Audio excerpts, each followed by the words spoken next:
broadcast, live broadcast will start, right? Let's start, yeah. Well, when we start, we tell you. Yeah, this. 这两个版本，中文版的、英文版的。There are two versions, the Chinese version and the English version. You can see 这儿，Dr. Anne 是 editor. Yes, but so part of my story is that I really wasn't in the beginning the editor. It was we were equal. Oh, okay. 你看得见吗？我当初并不是这个书的这个编辑啊，只是这个故事很长了，一开始不是我是编辑的。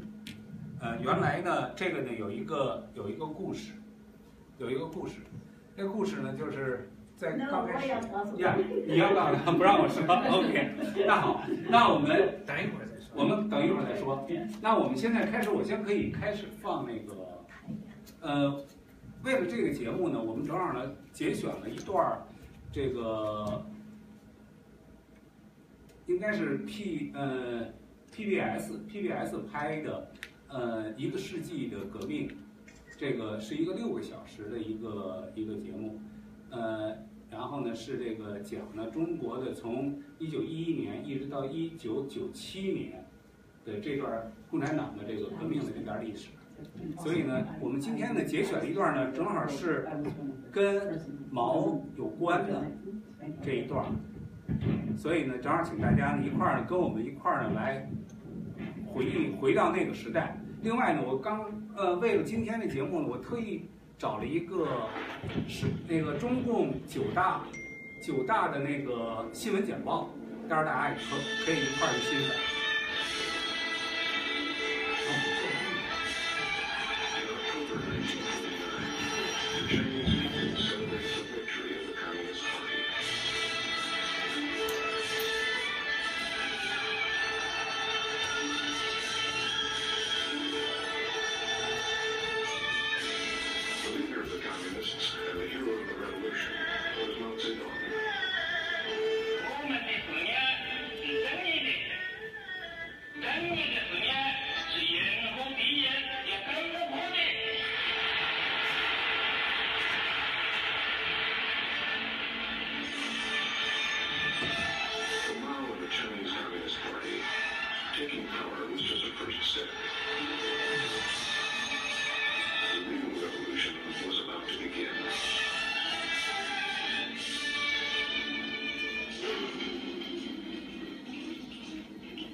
The reforms went far beyond economics into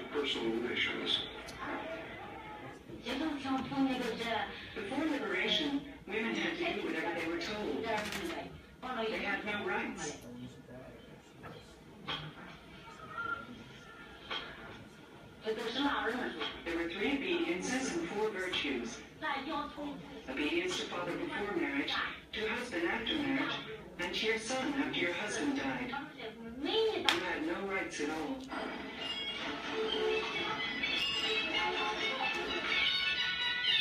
The government's first major legislation made women legally equal to men. 那么这个妇女呢，把以前的 Marriages arranged by parents or matchmakers were stopped. 媒妁之言的婚姻推翻了，然后 Women could marry the men they loved, 所喜欢的人结婚。 so they were very happy.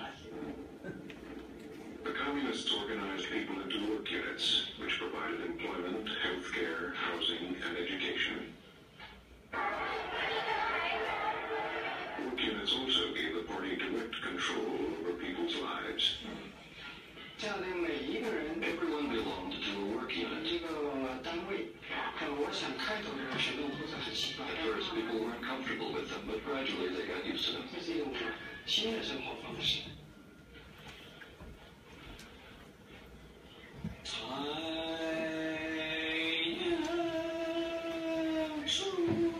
In the countryside, the changes were just as profound. For centuries, most peasants had struggled to survive hardship and poverty.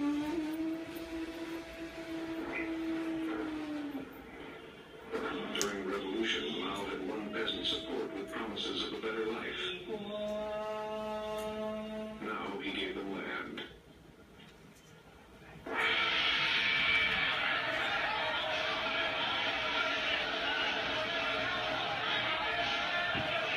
Party officials told peasants to seize property from their landlords. It was fierce.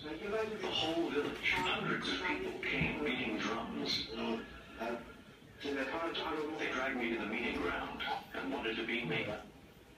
I said, don't hit me. I know my family has exploited the people for generations. I'll give you my house, land, everything.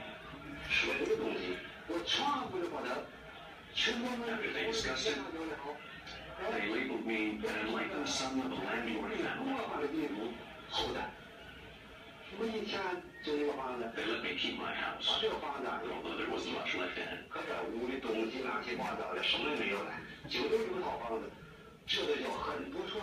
But in fact, I did well. Many people died.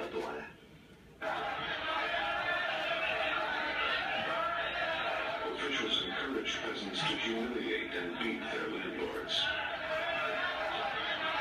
Often the violence went much further. Across China, hundreds of thousands of landlords were killed.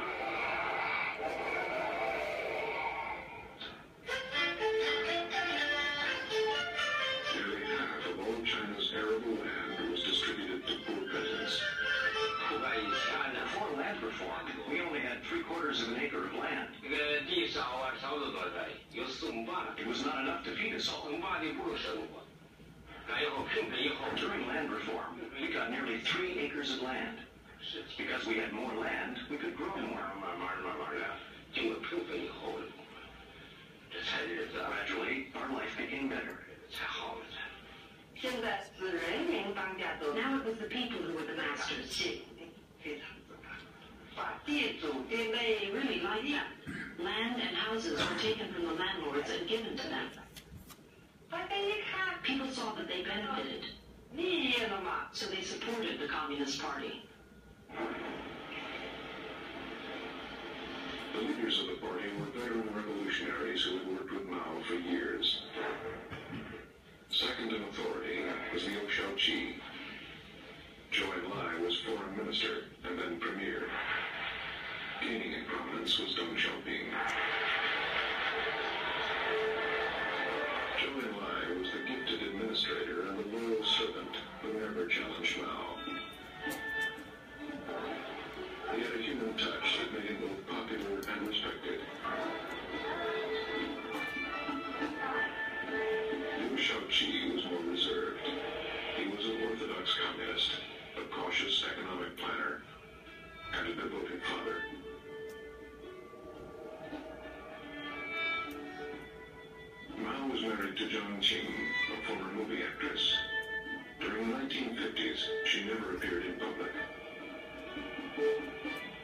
Mao was the party visionary, a poet, and a romantic revolutionary for whom no theory was sacred.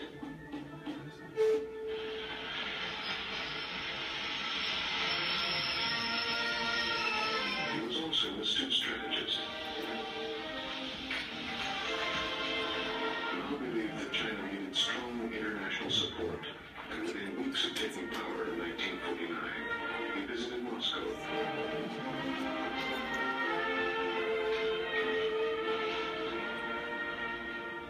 But Joseph Stalin was a difficult ally. For 3 days, he did not even acknowledge Mao's presence in Moscow. Finally, he gave the Chinese limited aid and agreed to a defense treaty. On his return to Beijing, Mao addressed his colleagues. 我们将跟手里的关系，这些友谊，应该在一件法律上建立正面关系。第一个原则，如果准备打我们的时候，我们请好了一个帮手，这个叫有。Chief among the imperialists was America. The United States did not recognize Mao's government. Only months after this speech, the two sides would be at war in Korea. In June 1950, North Korea invaded South Korea. America was outraged. 对不起啊，正好刚才呢，这个是前头的一个 background， 我们后续呢是跟毛泽东呢直接相关的，是第二部分。我们从现在开始这个。那你是不是可以请那个主讲人直接讲就算了，不需要把这个那个 lead discussions。OK. I think it's redundant. OK. 你们如果要大家都觉得是这样的话呢，因为我原来想给大家一个 background， 因为有一些年轻人哈，不需要，不需要吗？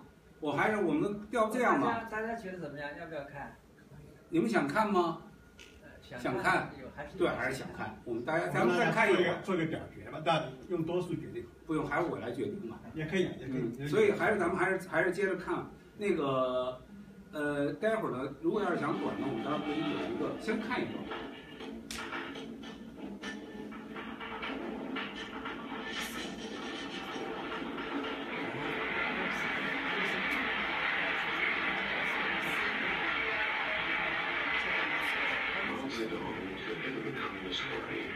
The man who had instigated the disastrous policies of the Great Leap Forward. But no one would ever dare hold him responsible. Mao's reputation remained untarnished. During this time, Mao had chosen to withdraw from day-to-day government. Liu Shaoqi took over.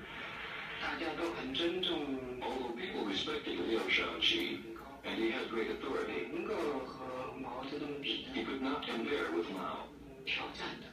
我记得毛泽东。I remember after Mao resigned as head of state, the People's Congress elected Liu Shaoqi to succeed him. 那时候我们参 We had parades to celebrate him. 但 But people shouted, "Long live Chairman Mao."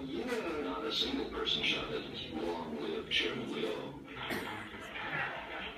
Liu was a veteran revolutionary and one of the most conscientious and talented in the party. He worked with Zhou Enlai and Deng Xiaoping to rebuild the country. They had to do it without foreign help. China's communist government had long viewed America as its principal enemy. Now, as U.S. involvement in the Vietnam War escalated, so did anti-American rhetoric. Relations with the Soviet Union were no better. In the 1950s, Soviet experts had helped build Chinese industry, but by the end of the decade, disagreements between Mao and Nikita Khrushchev reached breaking point. Soviet experts shredded their blueprints and returned home. Now, Liu shifted economic focus from developing heavy industry to making consumer goods. He relaxed controls on the peasants. They remained in communes, but they were allowed to make money farming on the side. China's recovery was fast. People who had worked day and night were given time off.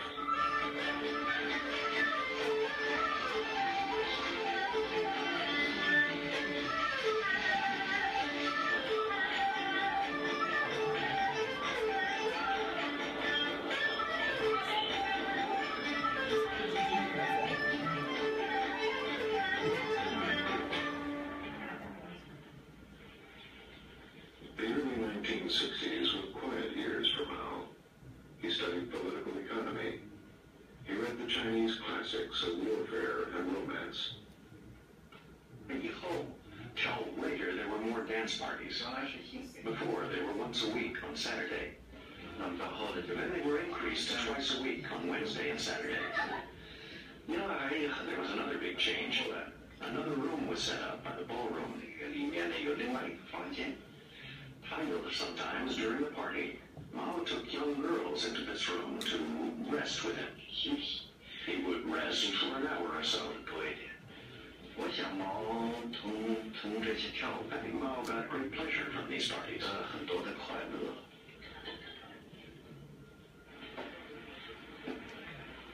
By 1963, Mao had tired of political seclusion. At 70, he still dreamed of realizing the communist utopia. He began to plan the final and most revolutionary act of his political career.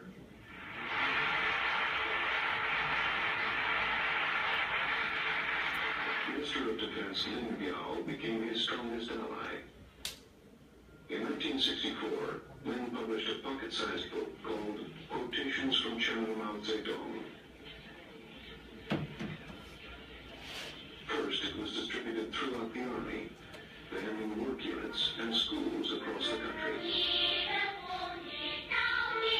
李志绥的教育 educated to love the party, our country, and our leaders.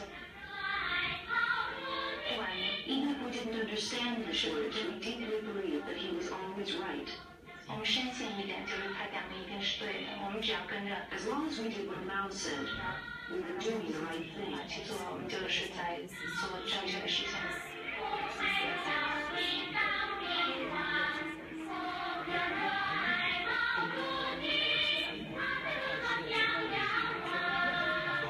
My teachers taught me that Chairman Mao was the great savior of China, 救星，and he brought liberation to China.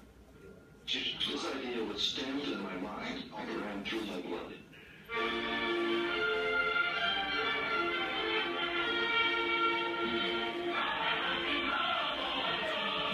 The cult of Mao soon elevated him to the stature of a living god, all-powerful but remote. But Mao rarely appeared in public. His speeches were not broadcast. Most Chinese had never heard his voice.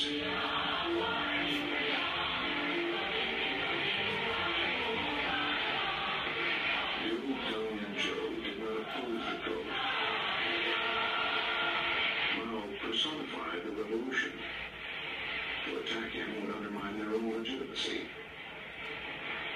Instead, they quietly ignored his radical ideas. Their programs of careful economic growth were working.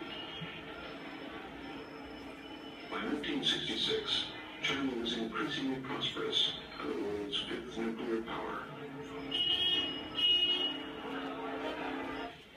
But Mao was more and more dissatisfied. He did not control party policy, and he felt that Liu Shaoqi and the other leaders were betraying the revolution. Mao disagreed with people like Liu Shaoqi on building the economy. Zhou Enlai and Liu wanted to curb radical policies. Mao wasn't happy. Mao thought that curbing radicalism was wrong.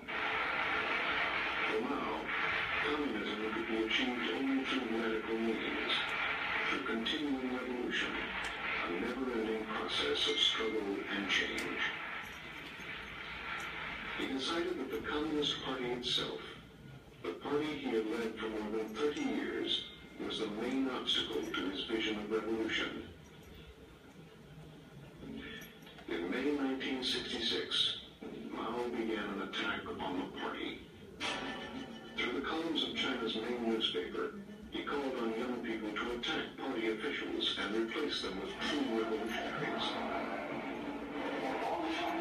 Mao Zedong had unleashed the great proletarian cultural revolution. For the first time since 1949, our supreme leader, Chairman Mao, a godlike figure, called on people at the very bottom of society. People like us students with no work and no profession. He told us to rebel against party officials. 天然的党的代理人、党的代表，这些干部的党。好，这对我们这个生活下了 tremendous impact on us， 世界的影响力就非常非常的强烈、深刻。It was said there were people who were against Chairman Mao. 我们觉得这是一个跑毛皮的。We felt it was time for us to give our blood and our lives to protect Chairman Mao. 献出我们的当然以鲜血和生命来保卫党员毛主席。Young people took to the streets. They wrote wall posters attacking their teachers and party officials. Within days, schools and universities were in turmoil. Having launched the Cultural Revolution, Mao left Beijing. Liu Shaoqi and Deng Xiaoping were left to manage the growing disorder. They asked Mao for instructions, but he gave them none.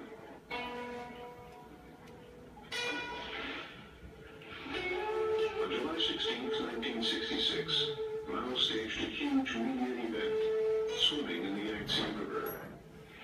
It was a signal to the nation that Mao, aged 73, was vigorous and in command.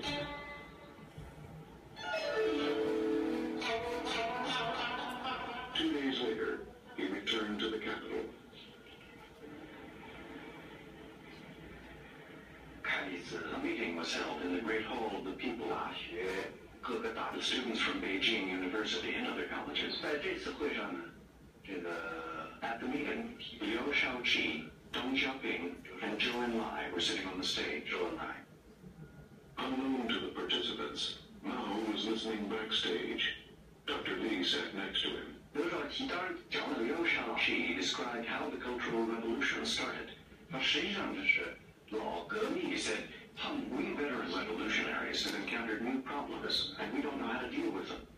Mao immediately said, I hear you.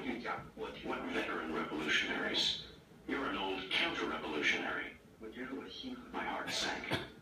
It was already very clear that in Mao's eyes, Liu Shaoqi was no longer the head of state. No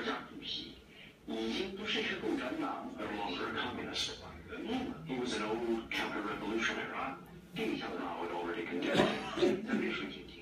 No, I knew Liu Shaoqi would have no way out. No way out. Within weeks, Mao reordered the party hierarchy. Deng Xiaoping was demoted to number 6. Liu Shaoqi even lower to number 8. Lin Biao replaced him.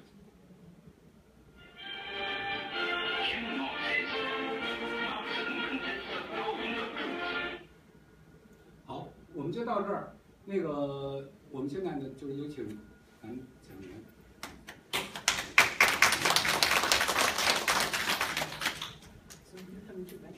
Yeah.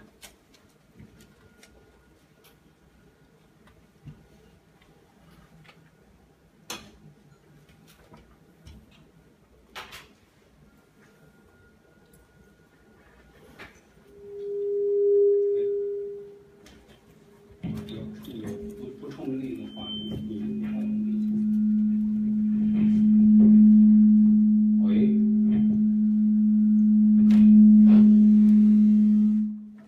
怎么回事？喂，没有了。喂，哦，有了。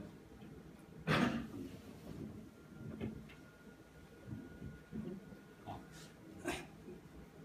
我先借一下啊。好，那我们正式开始啊。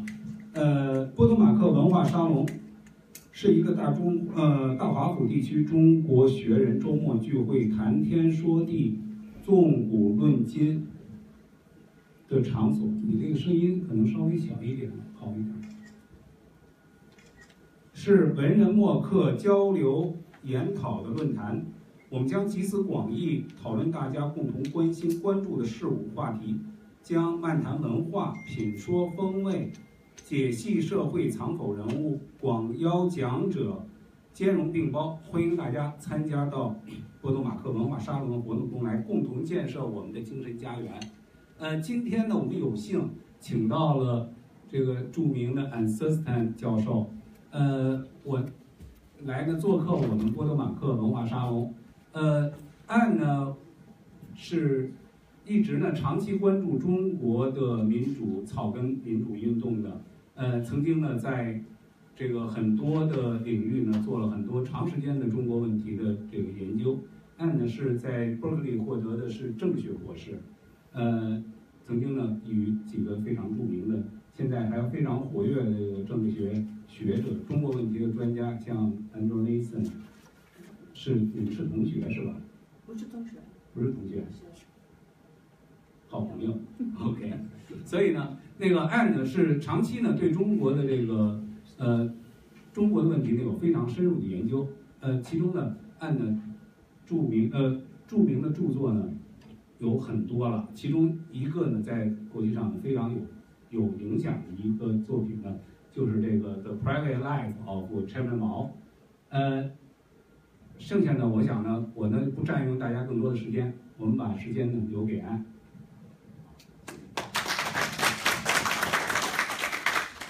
So good afternoon, ladies and gentlemen. It's very good to see you all. I'm very happy to be here, and I'm very happy that you all are here. I have spoken about this book many times in my life, but I've never spoken about it to a Chinese audience. So I'm really looking forward to hearing what your impressions of the book are. So I don't want to talk too long. I just want to tell you a few things about how I got involved with the book and what it meant to me.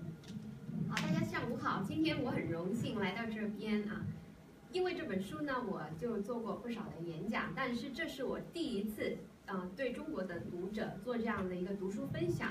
那么呢，我就会畅所欲言，也希望大家跟我讲一下，你对我的这本书或者这个作品有些什么样的想法？我想听听大家的这个分享，大家可以畅所欲言，谢谢。Before I start talking about the book, though, I want to say something about the documentary that we saw a few minutes of. I actually worked on that documentary, and I was the person who was interviewing behind the camera Li志绥for that as well, and I interviewed several of the other people in the documentary.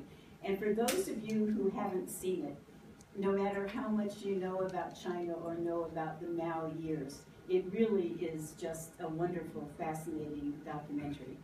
And the main reason I think is it's both the interviews but also the footage that they have of the period from 1949 to 1976 is just amazing.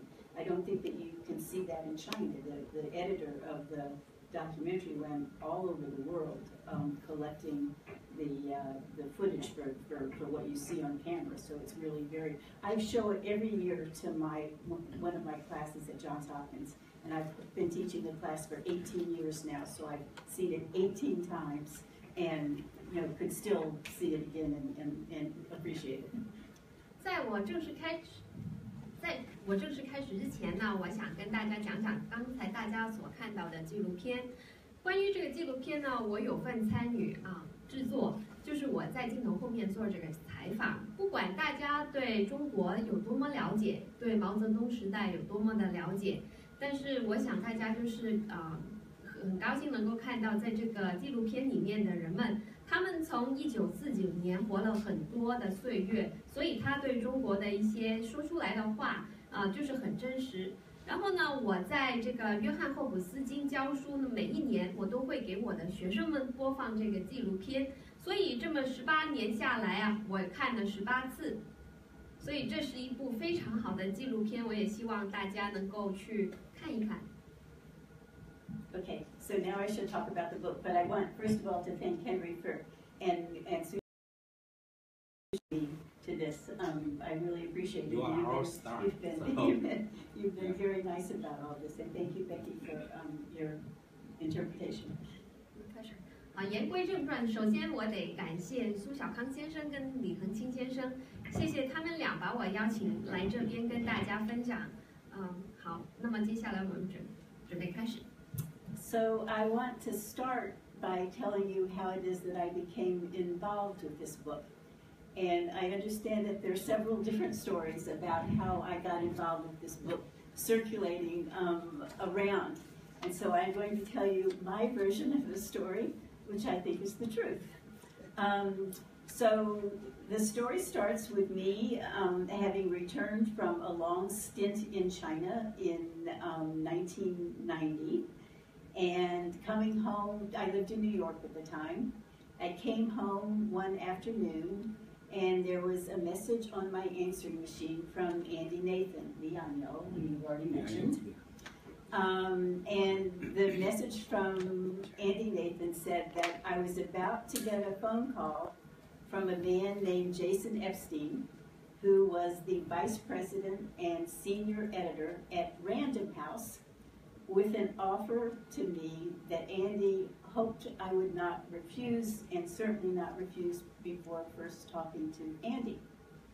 And then the second message on the machine was from Jason Epstein, the vice president and senior editor at Random House, asking me to give him a call. So I first called Andy, and then I called Jason Epstein. And so since they both said the same thing, I will tell you what Jason Epstein said.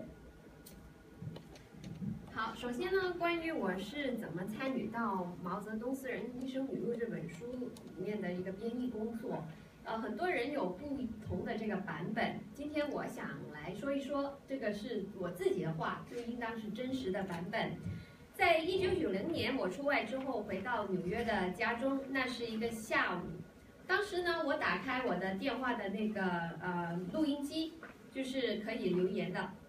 那么我当天呢接到了2个留言，第一个留言的人呢是Andy Nathan， 他就说希望我就是能够跟 Jason Epstein 呢能够见面，他希望就是跟我通个电话，不要拒绝。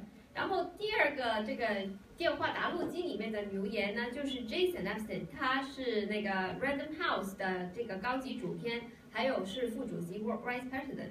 然后他说希望我给他回一个电话。我插一句话，可能你们有的人不太知道哈，Andy Nathan 不用哦，Andy Nathan 呢是哥伦比亚大学的政治系的教授，后来是他们系的系主任，是中国一个著名的中国问题专家，是王军涛的导师。另外一个呢，刚刚说到那个 Random House， 实际上是在翻译成中文叫兰登书屋，一个著名的出版商。So what Jason Epstein told me is that he had recently received a manuscript from a man who purported to be the private doctor of Mao Zedong, who had been Mao's private doctor for 22 years and was with Mao when he died. The manuscript was his memoirs, and Jason Epstein had already asked that they be translated into English. And essentially what he said is that if this man is who he says he is, and if he had really been with Mao when he said he had been with Mao, then this is the closest the world has ever got to a dictator in history. That there is nobody else who has been so close to a dictator for so long. 当时呢 ，Jason 就是跟我说，他最近收到一个稿子说，投稿的人很特别，他自称自己是当过毛泽东的私人医生，而且毛泽东逝世的时候，他作为这个医生是在旁边的。那么如果说这个人说的话是真的，他所写，尽管这是他回忆，然后别人写下来，他就是最接近毛泽东的人。那么如果能够把他的这些回忆的东西，就是发表出来的话，也就是能够给予大家一次前所未有的，能够最接近去了解毛泽东生活的这么一个机会。The other thing he said is that this is Thucydides. That that this if this man really is who he said he was, this is going to be a history that will last through the ages. 然后呢，这是一次千载难逢的机会，如果能够这么幸运碰到这个人，也许就是有很多的东西可以流传下去。Thucydides. Thucydides. Do you know? Do you know who Thucydides is? Thucydides is the historian of the Peloponnesian Wars, who's written the history of the Peloponnesian Wars that took place between Sparta and Athens in the X century BC, right? So it's what he was saying is this is just it would. 就是修习撰写那个波罗奔尼撒战争史的这个古希腊的史学家，所以我想 Anne 的意思就是说，如果这本书真是有这样的事情的话呢，这个就是可以作为非常珍贵的历史给流传下来。Yes. Okay. So my answer was okay. I'm very, very interested in this, but I really do need to see the manuscript first. And once I've seen the manuscript, I think I better meet Li Zhisui. So within 45 minutes, the manuscript was delivered to me, and I sat down and read it. 然后他当时问我有没有兴趣，我说我非常感兴趣。首先我想先看看这个稿子，然后看了这个稿子，我就想就是跟李志绥先生见个面，就是我说能不能先给我发这个稿子看看。所以很快在45分钟之内，我就已经拿到了这个稿子，然后我也读了。And the first chapter, then and in the end, was Mao's death. Dr. Li Zhisui presiding over Mao's death. And on the day that Mao died, I was about to teach my first class of the semester at Fordham University where I was teaching. And I heard about his death in my car on the way to teach my first class. And I had always wondered how he died. I mean, we in the West never really knew how he died. We thought he had Parkinson's disease, but we had no idea what the reasoning was. And here in this first chapter was really how Mao died. 然后呢，当时我看这本书，第1章是写关于毛泽东的死亡，当时李志绥是在场的。当天毛泽东逝世的时候，我正在去往波等大学去教书，当时是开学的第1课。然后当时我听到这个震惊的消息，我在想，这个人是怎么死的？就是关于毛泽东的死，有人说是死于帕金逊症，那这个原因是很令人好奇。在这本书中呢，他就有讲到。So I was very interested, and I decided I better meet Li Zhisui. So within a couple of days, I was actually picked up by a white stretch limousine, which I've never been in before or since, by Random House, taken to the airport, and met at the Chicago airport by Li Zhisui and one of his sons.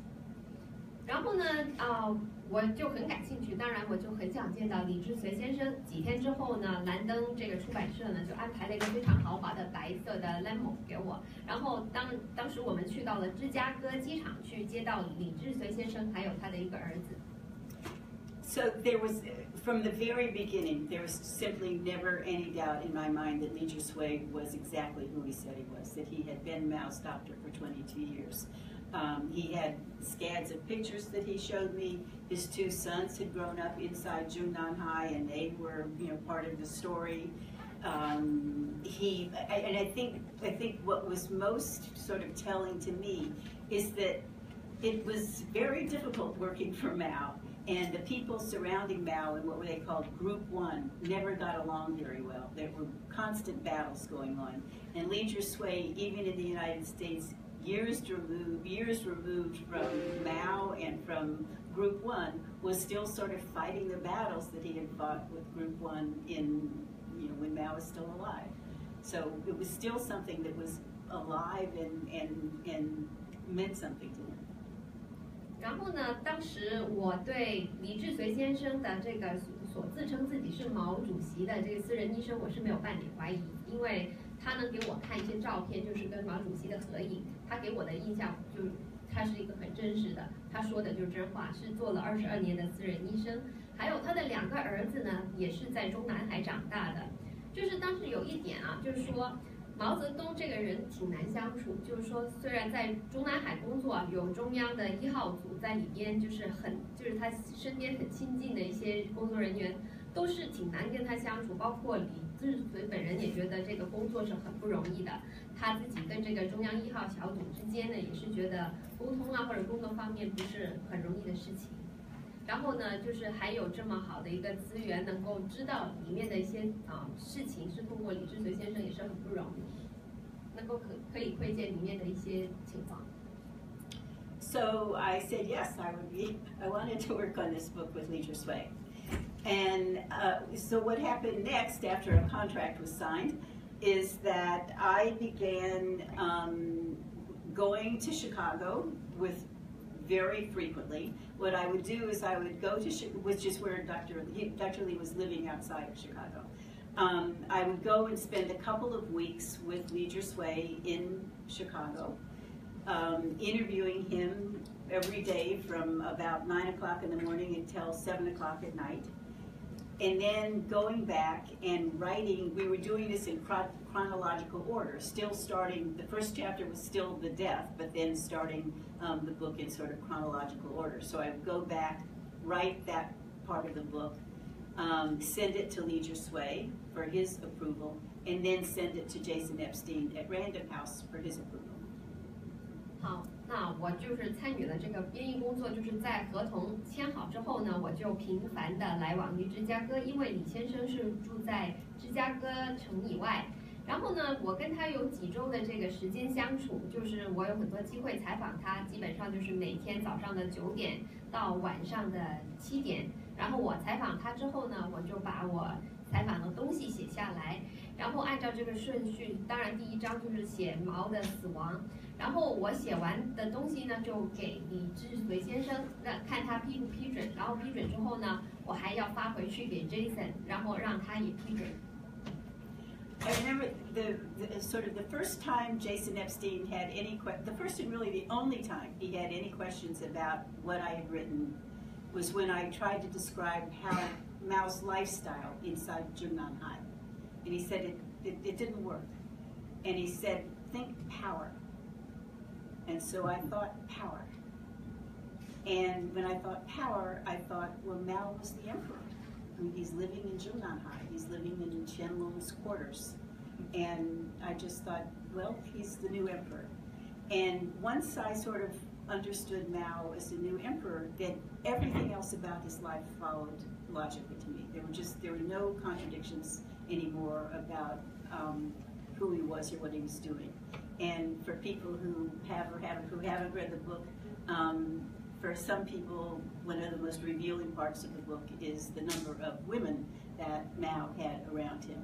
But to me, once he was the emperor, those women were simply the emperor's concubines, and it was to be expected. Of course, he had concubines. He was the emperor.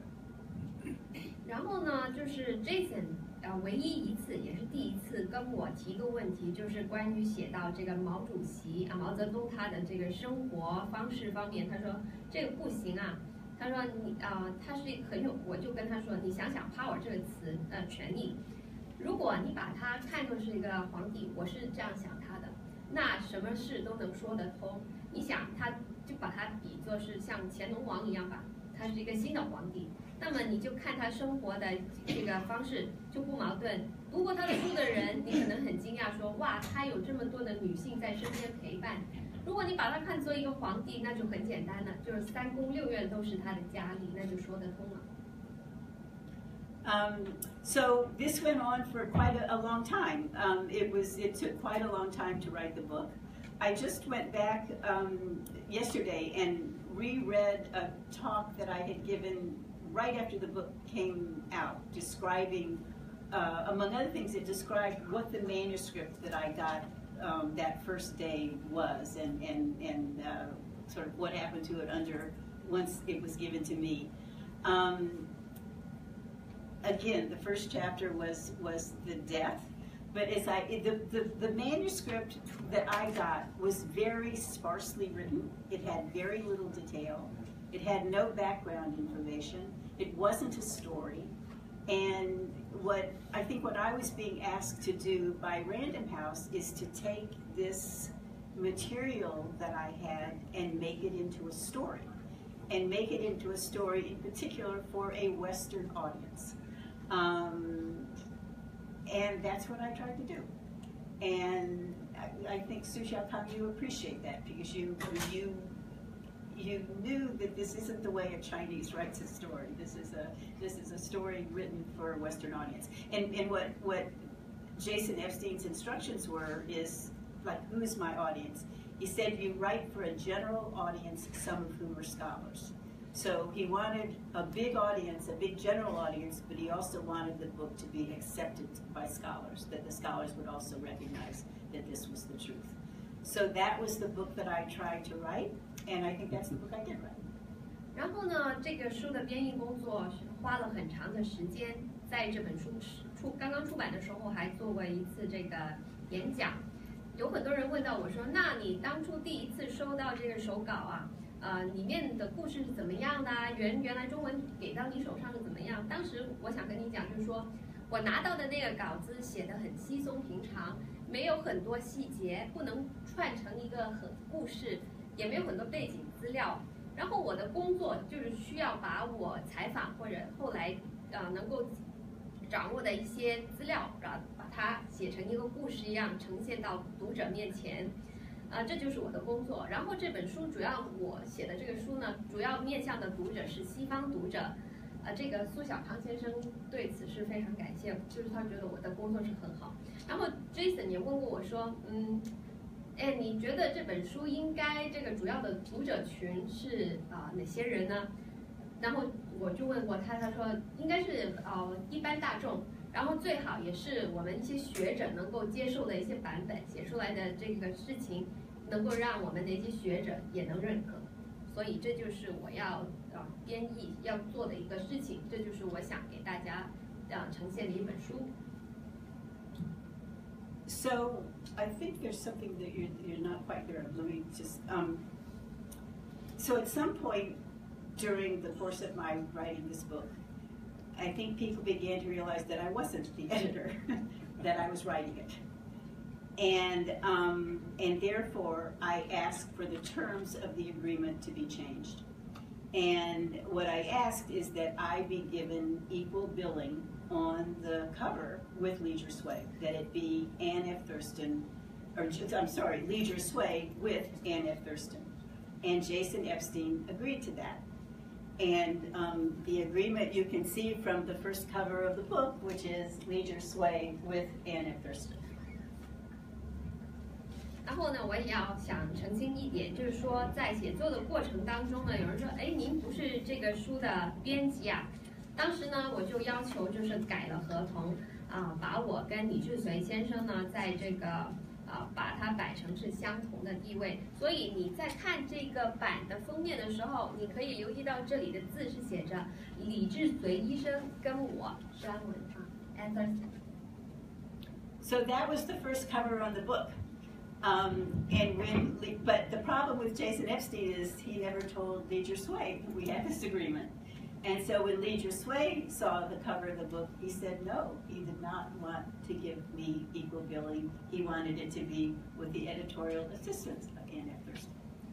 Jason 呢就没有把这个事情告诉李志绥先生，所以当这个第一版的封面出去以后，李志绥先生看到就说不，我没有这样同意过。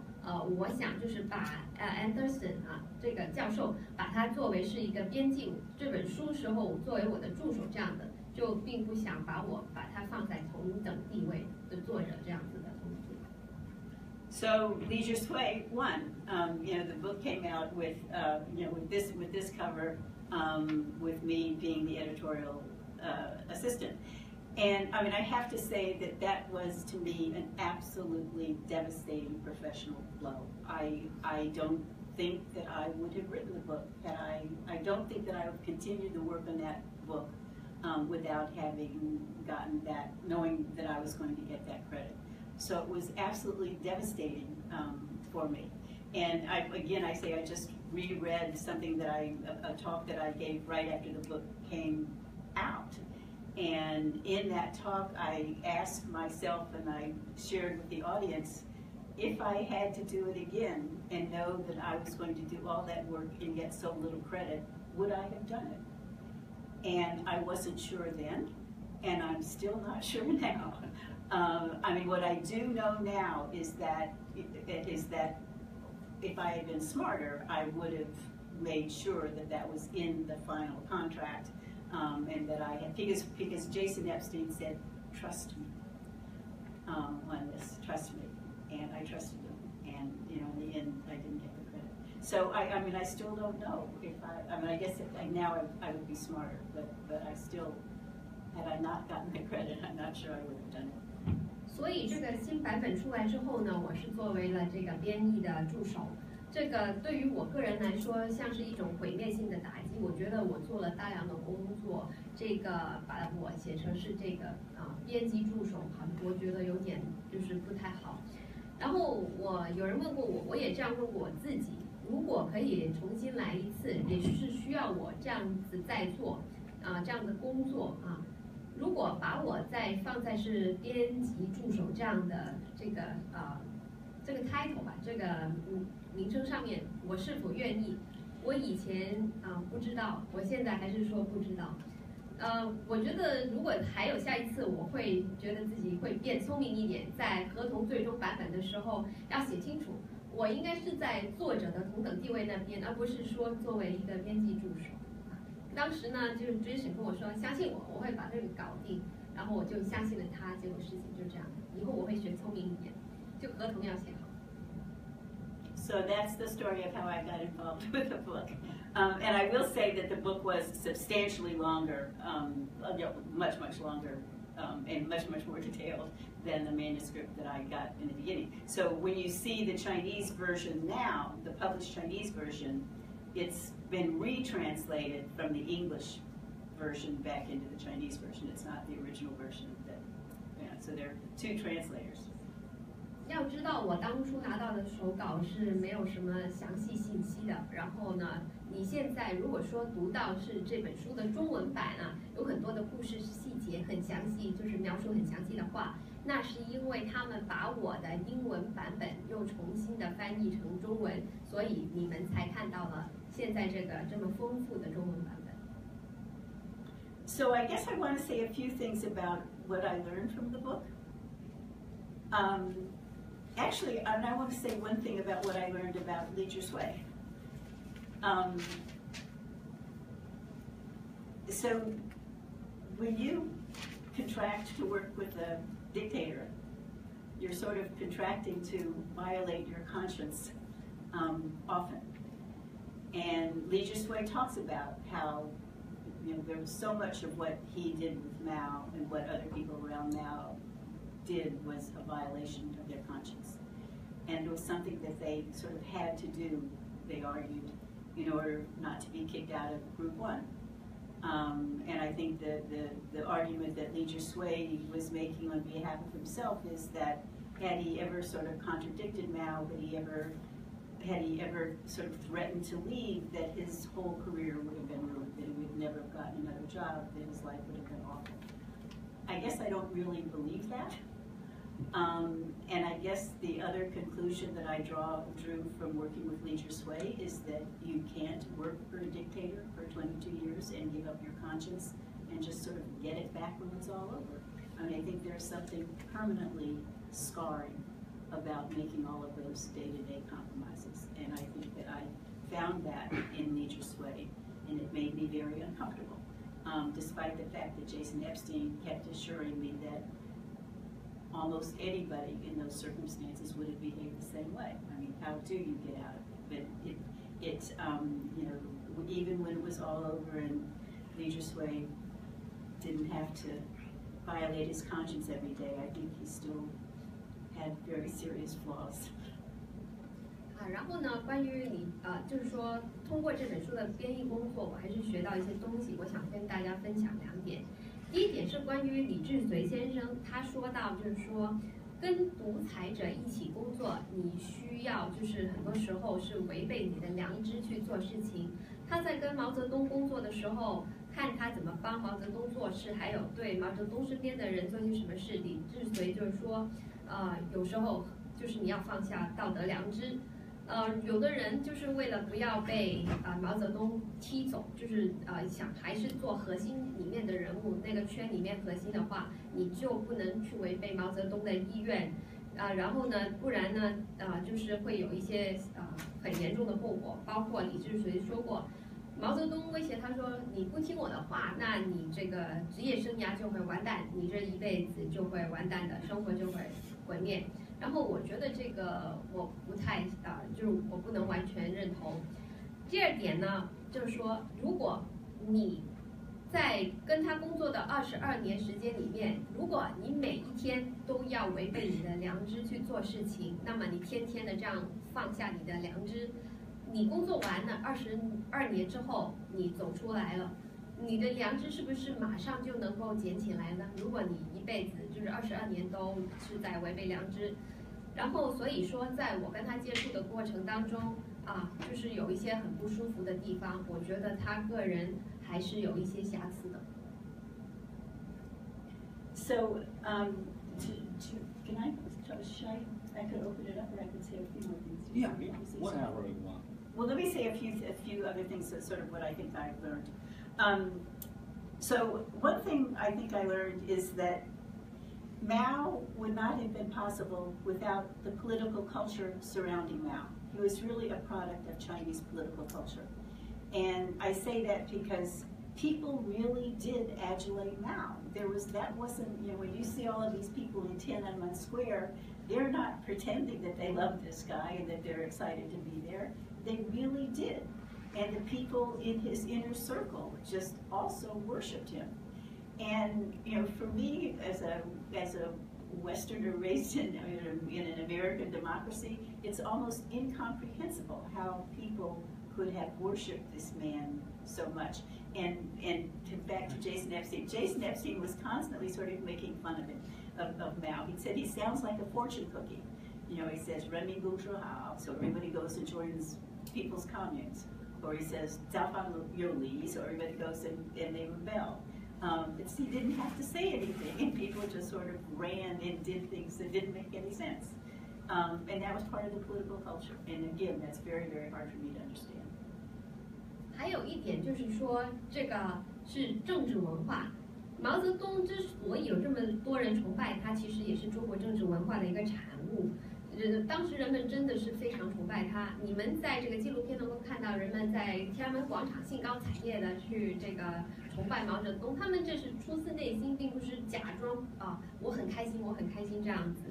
就是Jason Epstein 当时也这个说过笑话，就是说这个就像这个幸运铅笔一样你看大家都喊口号就是人民公司好，造反有理这种是有一个文化在的，不是说一个人随便喊一句口号大家跟着他，而是当时那个有这样的政治文化，所以毛泽东就是能够受到崇拜，也是这个政治文化的一个产物。So then the second thing I would say about Mao is that he was just not a modern man. He was pre-scientific. He read constantly, and he thought he was reading, he was reading politically, and he thought he was reading about sort of modern politics. But he never turned to science, and he never understood science. And if he'd understood science, how could he possibly have set up all of those backyard steel furnaces all through China during the Great Leap Forward? Some of the agricultural techniques that were introduced during the Great Leap Forward that caused disaster in terms of farming. Anybody, any sort of basic scientific knowledge would never have been so stupid as to think that having backyard steel furnaces and using these crazy agricultural techniques would work. So, he was, in that sense, he was just sort of way out of sync with what China needed and with what should have been done. 还有第二点就是说，毛泽东应该是个不爱科学、不懂科学的人，就是说跟不上时代吧，不算现代人。如果他对这个科学有基本的常识，我们就不会看到在大跃进当中的一些这个灾难性的错误。当时所用的一些农业技术，就是导致了大跃进当中的出现的一些灾难。如果他是对科学有一点点了解，他就不会去搞这样的事情。I think also, just as a corollary to that, is that he didn't understand numbers. Like there's a lot of discussion now about how much Mao knew about how many people were dying during the famine of the Great Leap Forward.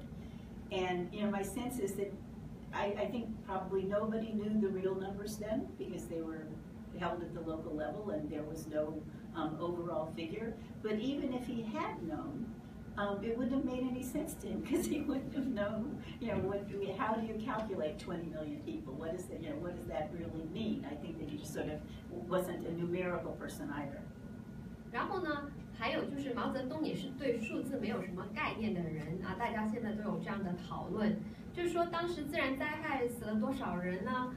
就是当地统计的也不完全。不过即使他知道死了多少人，他也是就对他那个也不会造成很大的影响。我们说2000万人是个什么样的概念？这个2000万的数字在他看来可能意义不大，因为他对数字是不是很懂，对数字没有什么概念。And so then the final thing that I would say, and then I will want to have you all talk. I guess I see Mao's evil genius as his ability to turn ordinary Chinese people against themselves. Just repeatedly from the time that land reform began, there was an incredible amount of violence of ordinary Chinese people against other ordinary Chinese people.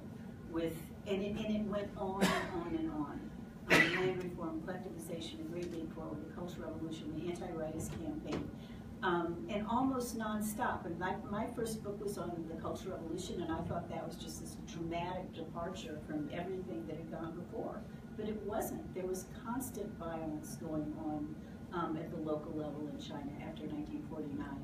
And I think, as a scholar now, there are now new books coming out about China, which I think are making this very real in a way that it hasn't been real before. Because we've had figures, we've had statistics, but there are now people who are going down into the local levels, into the local gazetteers, and they're describing in great detail various political campaigns through this full 1949 to 1976 when there was terrible violence going on constantly, and people were literally turning against their neighbor. People, the people in their own village who they had grown up with, that they'd been there, the families had been there for generations. I think that the first and most, wasn't the first one, but I think still probably the most notable book that sort of shows this very clearly is Yang Jisheng's book on Tombstone. What's Tombstone? 墓碑。好，那么最后一点，我想说，如果是就是做坏人，那毛泽东就是说魔鬼或者坏蛋当中的表者。为什么？他能够调动人的力量，人斗人很厉害，能够把大家搞得互相争斗起来，这方面很厉害。你看，这个在他上台之后呢，有什么土改运动啊，一直到后来的文化大革命，你都能看到人斗人这事情是很恐怖的，就是他特别厉害，能够会让人斗人。那么我记得我第一部书呢，当时是写跟文化大革命有关的事情啊。不是文化大革命，是大跃进对。然后呢，这个是一个很严重的分裂来着，就是当时毛泽东所做的事情就是很分裂的。你能看到在中国的地方啊，大家人斗人是多么的可怕。然后呢，就是说你的邻居，你去斗你的邻居，然后同村的人互相斗。现在呢，有新书出来，能够讲中国的事情啊，就是非常真实。为什么？现在有一些统计的数据啊，然后呢，有统计学有数字，就可以很真实的告诉你一些事情。那么呢，在1949年到1976年之间呢，当时就是说虽然统计不完全，但是能够感觉到就是人斗人这个非常恐怖。这个就是说从一本书墓碑当中也能够有这样的这个体现。大家可以去看看。So I think what Yang Jisheng shows is that it wasn't just that people were dying of starvation in the countryside, it's that the cadres were coming in and trying to find food that wasn't there, and if they didn't find the food, they would beat up the people who didn't have the food and were giving them the food, and people were dying literally by deliberate violence by the local cadres. 然后呢，这个墓碑这本书的作者里面会写到，当时就是大家都没饭吃，然后这个干部就发动群众去找吃的。那找不到的时候呢，这个干部就生气，就会打人，这些都是一个暴力行为，都是故意而为的。So, yeah. So I guess my question is that I asked this question in my book in the Cultural Revolution, and I'm still asking it right now: is how can people be so cruel to each other? How does a government get people to behave this way towards each other? And I would say finally that, I mean, I think it's not over yet. I've just been reading Gao Zhisheng's autobiography, and the violence that he receives during his time in prison and during his time in solitary confinement, year after year, month after month, is just incredible. There's no earthly reason that people should be treated that way. So it's still going on at some level. And then, you know, I don't know how Liu Xiaobo was treated in prison, whether he had the same experience of violence as Gao Zhisheng seems to have had, but he shouldn't have died the way he did. So, you know, even today, I think that we still have problems with how can people be so cruel? Question. 有一个问题，至今我还是就是百般思量都不得而解啊，就是说，这个在文化大革命当中，这些人为什么这么残忍？而且我们的政府怎么能够允许或者容忍，或者让我们的人民这么的残忍，你都可以容忍它这样的发生？然后这种事还是没完没了的在继续。如果大家对高志胜这位人权律师有所了解，就是说看过他的自传，你会知道他在狱中所遭受的那些非人的这些暴力啊是怎么样的这个悲惨。然后呢，我也就是说这个事情没有完的，现在今天还有。另外就是说，我们讲到刘晓波，虽然说他现在死了，但是他在狱中是怎么样过的，这个大家可以不得而知，可以自己想到。不管怎么样，我觉得他这样的死法是非常不人道的。我也不明白为什么现在的人们还是如此的残酷。So that's all I have to say. It's not a very happy note to end on, but I would love to hear some of your comments. 虽然这个听起来您可能觉得不大愉快，但是这是我想跟大家讲的，然后也欢迎你们有什么可以跟我讲，欢迎提问。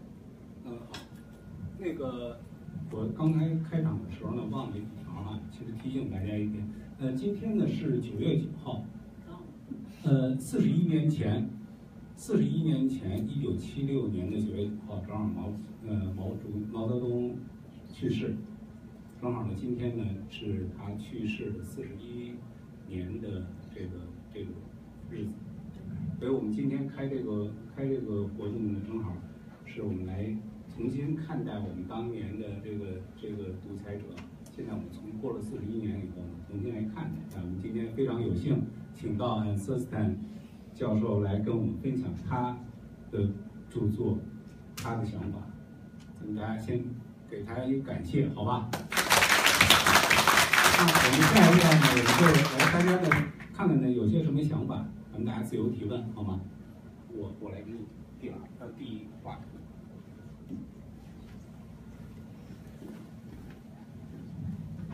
This is David Tan. I congratulate your insight of what happened to that era of China. So first of all, would you prefer question and answer in English or in Chinese? I'm happier in English, but if fine. I agree with you. For instance, you mentioned that Chairman Mao say demurred in his area, and I think there's a up-to-date reflection of what has been happening in this world, in this moment in this country. That is President Trump. yes. Okay, Trump's behavior, I think you can go that far as whatever your imagination. And he would generally spill out words of fake news. And you never know whether, say, James Comey is engineering any kind of attempt to sabotage his presidency. So what I'm saying here is there are many interpretations of what happened. So I just want to let you know the observation. Later on, I have a few more questions. I hope I can have answers. Thank you. Okay, yes. I wish I were. 先翻译一下，翻译一下问题。开始。好，开了。好的，就是说刚才就是我很感谢您的发言，然后呢，我想就是我们当然现在我们想要讲一讲可以啊，您自己讲讲中文，说一下跟大家说。好，我自己讲讲，我说谢谢这个Anne Thurston 教授给我们这个很精辟的这个分析中国这个人物这个毛主席。那么毛主席，我今天我们现在在美国看到，就是在这个地方，我们就看到一个活生生的一个例子，就是 Trump President， 他有30%，我没讲这个话，30% plus， 他始终永远是 follow 他。我相信他们，我刚刚讲是说，那么他的这个行为，或者是有没有这个假的消息发布，或者他在这个时候有没有被这个联邦调查局的人给他一些纠纷，就是说这一类的事情呢，发生在我们这个现在这个社会多多少少，所以说个人解读不一样。那么等一下我还也许有空还可以交换一些其他的意见。Everybody's interpretation is different. Yes, right. No, so yeah, let me just respond. So I am certainly not happy with President Trump. I have to say, and I have, I've sort of thought, so what could you write? What sort of comparison could you write? But first of all, there's the question of the wall, the Chinese Great Wall, and the wall that he's trying to construct, and the sort of personality type. So I'm very distressed with President Trump, but I think that he has not gone. That he's still oceans and oceans and oceans away from Chairman Mao in terms of the damage that he's done. 对。然后呢，对于川普总统，老实说，我个人是不满意的。然后就是说，如果把它做对比的话，他也想搞一个长城一样的，就是建墙嘛，美国跟墨西哥之间，就是我对他是不满，但是他所做的事情对人民的影响，就是远远没有毛泽东的那么大。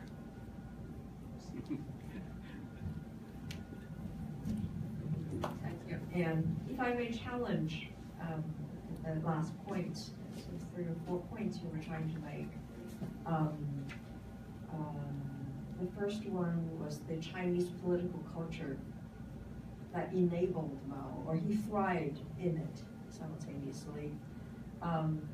If we can, at the same time, if we look at the Chinese political culture, mass culture, we can easily think of, at the same time, alongside those crowds that adored Mao, followed him, we could also think of May 4th and June 4th.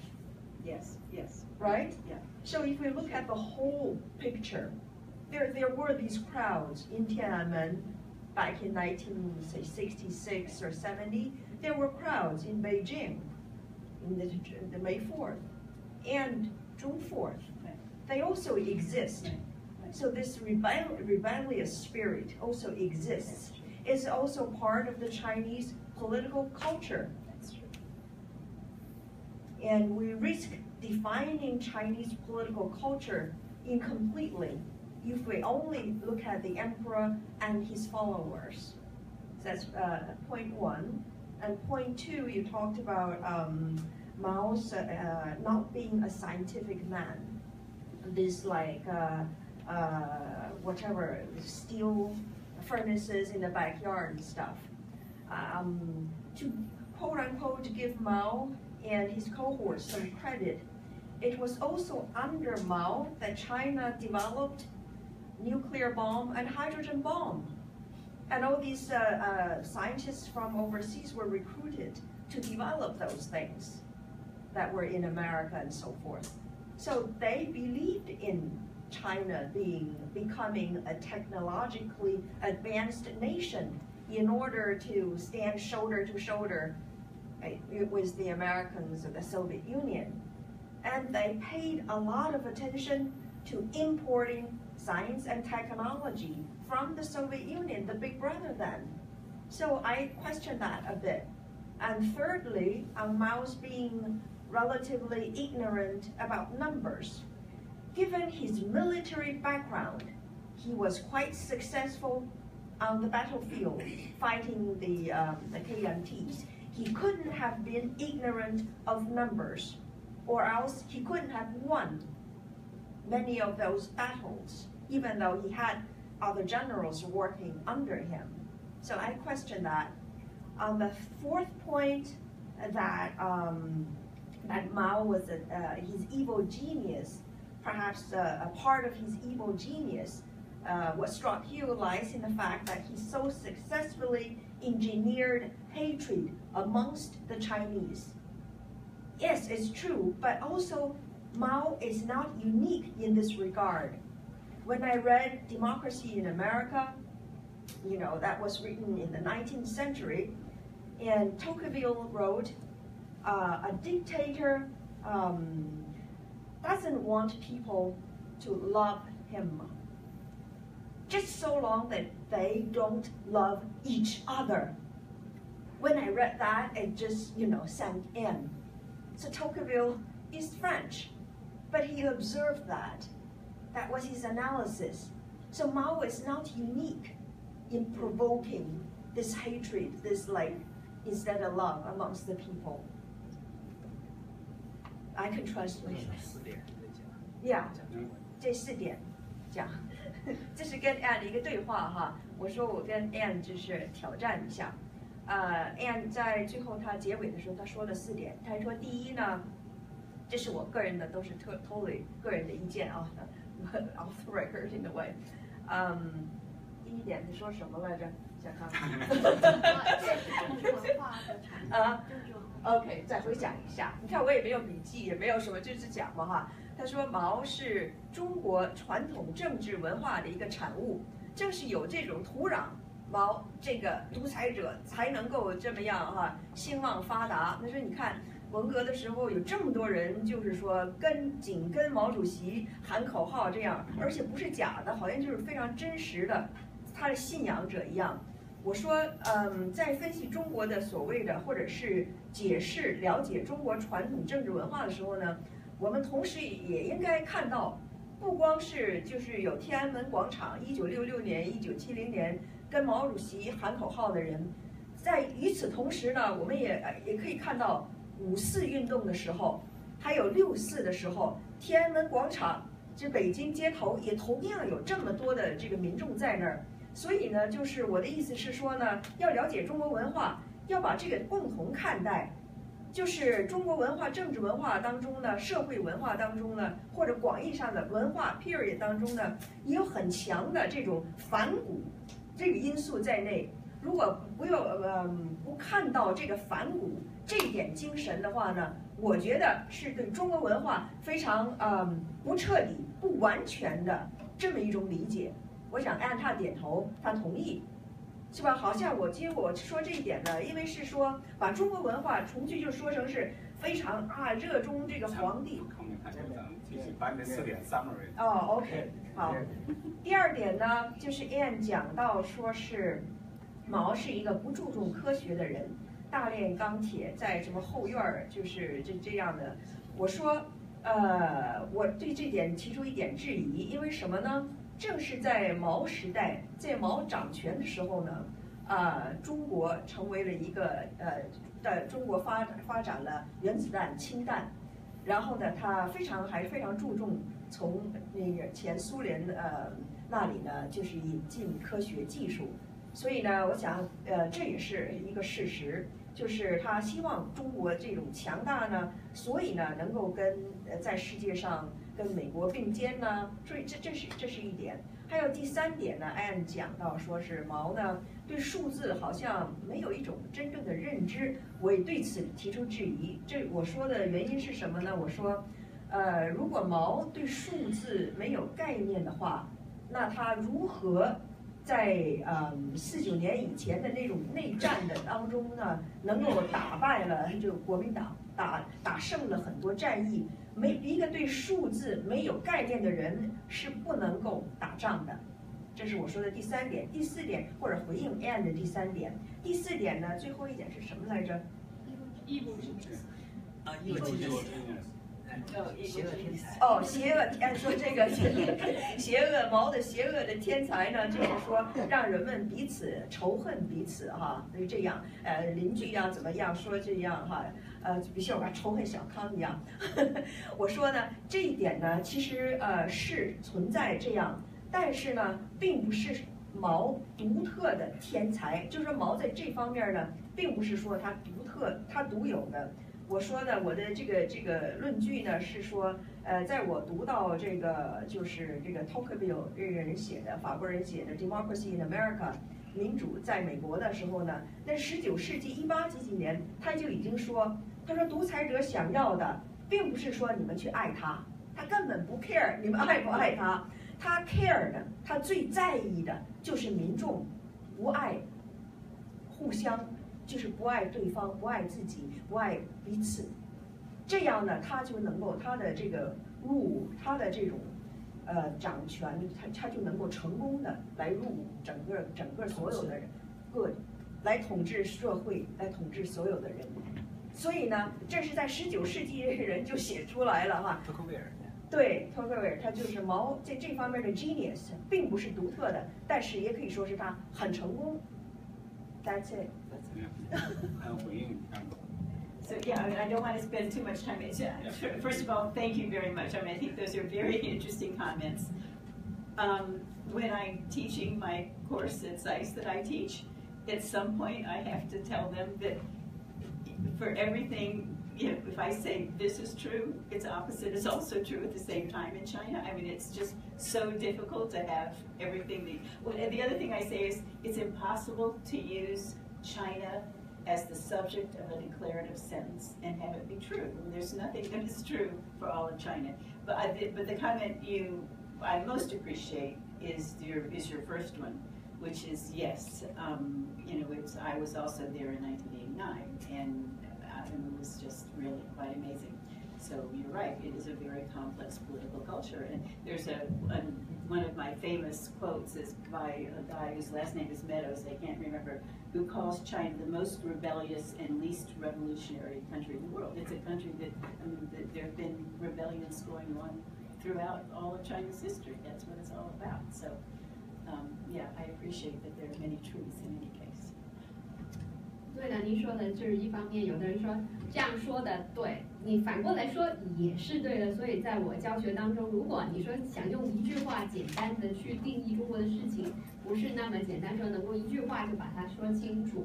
那刚才对于您的第一点，我很认同，就是说有的人是很崇拜这个毛泽东的这种文化，有的人其实也崇尚别的民主，就像您说到的5·4、6·4运动。当时1989年我也在那边，我也能够感受到那种震撼。有的人说中国的人喜欢就是造反，然后他就是一个国家，就是这个文明国家喜欢造反。对，我能理解你的第一点，每个人有不同的这种看法。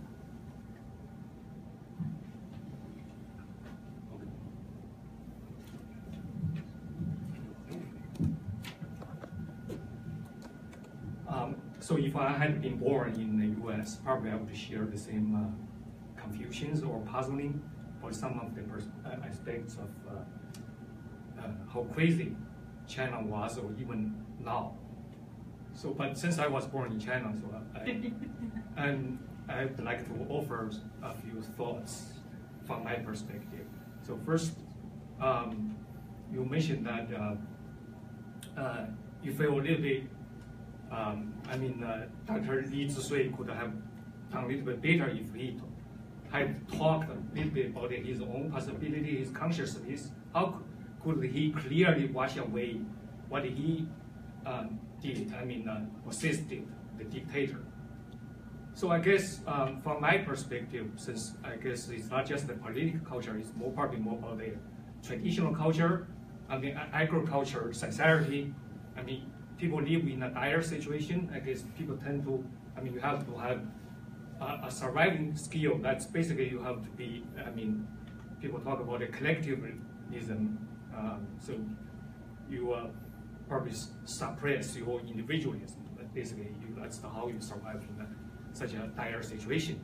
So loyalty is probably one of the virtues in such an environment. So the situation probably like either you are on the board, on the ship with us. You're not just if you don't want to on the board, you're free. No, that's not the case. You are either on board or you get drowned. So that's how you get to survive. I mean, you survive in such an environment. So I'm not trying to. I don't mean to defend Dr. Li志绥, but I just want to offer a different perspective because you grew up here in a democratic society. It's easy. It's easy, and so that's my first point. The second thing I want to share is that I guess Mao probably it is true to some extent. Mao was bad in math. I think he failed in math when he was in school. But on the other hand, probably he didn't care about the human life. That's probably another perspective at least. I mean, it's not either or, we have to choose one, but probably another. But he didn't care because I think at some point they were talking about the nuclear war with Soviet Union, right? So their famous saying, he didn't care, but I mean, since we have so many people, we just have a human war, right? People war, and so that's, another last point I want to say is that, I mean, it's the human nature. If you want to survive in a bad situation, I mean, you always blame others. I'm saying this is, I mean, it's, you mentioned about a little bit about Dr. Li志绥. I mean, it's probably, I didn't read his book, but I only just read about the comments about his book. So I don't know if he reflect what he did, what he shared, his moral conscience or responsibility. But at least, based on my conversation, I mean, with my Chinese fellows, basically, it's the human nature. They blame others. People don't talk about their own moral responsibility, even nowadays. I mean, that's just part of the human nature. So there are some people talk about we should share some of the responsibility, not necessarily equally, but at least some of myself. I was born in the same year when the Cultural Revolution started. So looking back, I feel like even as a little kid, I did silly things, but I can't easily wash my consciousness say I was brainwashed. But still, when I look back, I feel ashamed about what I as a little kid, because when Mao died, I was 10 years old. So I mean, I feel like I was silly to pay the tribute to him when I was as a 10 years old boy. But still, nowadays, of course, I feel ashamed about that part. 我想，下边这个咱们提问哈，我谢谢你分享你的那个想法哈。我想咱们更多的呢，咱们还是 focus 给Anne呢提一些问题。我说这样的话呢，正好有一个机会呢，正好我们今天 face to face 正好来见到Anne呢，正好有一些他了解的更多的一些信息、一些情况哈。我们跟他呢有一些，我们从他那儿先挖一些东西出来，是吧？这样的话呢，可能节约时间。现在我们还有1个小时，这样的话呢，我想呢，咱们大家都 focus 提问，把 comments 呢减少，好不好？你看。我不用麦克风，我就简单。还是用麦克吧。先讲声音大一点，别人能那个他们在录。I have a simple question about the book. I want to see if this is true, or at least you feel it's more accurate than like a story, because this is documentation and will be very valuable documentation for future. And regardless of what's the political reason or situation, we want to know the truth. So from what you write the book, you wrote the book originally, and I assume that Dr. Li also reviewed it. And did he fully agree? And also, what do you feel if any story says need more evidence to prove? So we can trust this. Okay. 我不讲政治问题啊，我就想看看这个书啊，可信度有多少，有什么就是比如说缺少事实证据啊，或者有一些就是说走题的地方啊。另外这个书呢，可能 Dr. Lee 啊，可能就是李志绥他都看过，看过之后他是不是全都同意？因为他又把它翻成中文了，我想应该是都是一致的啊。因为这个历史主要是要真实的记录才是最有价值的，这就是我的讨论。Yeah, so that's a very good question, and I probably should have had some of that in my presentation, which is to say how the book was written in terms of making sure it was accurate. So first of all, when Li志绥was with Mao, when he first started working with Mao in 1954, he started keeping a journal. And when the Cultural Revolution started in 1966, he had 40 notebooks full of his own notes about his life with Mao. When the Cultural Revolution sort of went sailing along, he got very nervous and was worried that Jiangqing was going to turn against him, and he burned all of those notebooks. At the end of the Cultural Revolution, his wife encouraged him to try to reconstruct the notebooks, which he did, but there were only 20 of them the second time around. So it was like half of it was gone. I'm sorry I can't see you because it's easier. So he did have something to sort of go on from his memory. So that's what he used to write the original manuscript. Then when I came into the picture, I got a full-time research assistant to check every fact as it came out. And of course, all of those facts were not checkable. And in fact, in many cases, we found discrepancies between what Li志绥said and what somebody else said. So I would present him with those discrepancies. And sometimes he would say, oh, yes, that other person is right. I remembered it incorrectly. Or sometimes he would say, nope, this is the way it was, this is the way I remember it. And so we stuck with that. I will say that I had footnotes for all of that. We, in the end, took out a lot of those footnotes because it was like, there was so much going back and forth between one version and another. But the one thing I would say, and people have asked also about Li志绥memory, because we can't remember what we did yesterday, right? So he's remembering 20 years. And my answer to that is that he really did have an incredible memory. And there's a reason that he had an incredible memory, aside from the fact that he had an incredible memory, which is that every time anybody in Group 1 saw Mao, Mao would say, is there any news? So you were constantly reporting on what was happening around you. You were constantly reporting on each other. And everybody had to be saying the same thing, or somebody was going to get into trouble. So your memory in a situation like that, if you have the capacity, does really get good. On the other hand, are there mistakes? Are there factual errors in this book? There have to be factual errors in this book. And there's just no way that you could remember that much, that accurately over that long a period of time. But I still think that the essence of it is as close as we will ever get to Mao. I mean, I think that what he is describing is the real man as he lived side by side with that man. And I think that that's what the importance of this book is. And I think I was saying to somebody, I think 100 years from now, you can pick up that book and say, aha, that's the way it was. That's what kind of man he was. And I think compared to some of the other books that have come out, like Wen Zhang, I think she starts by thinking that Mao was born evil and just got worse as time went on.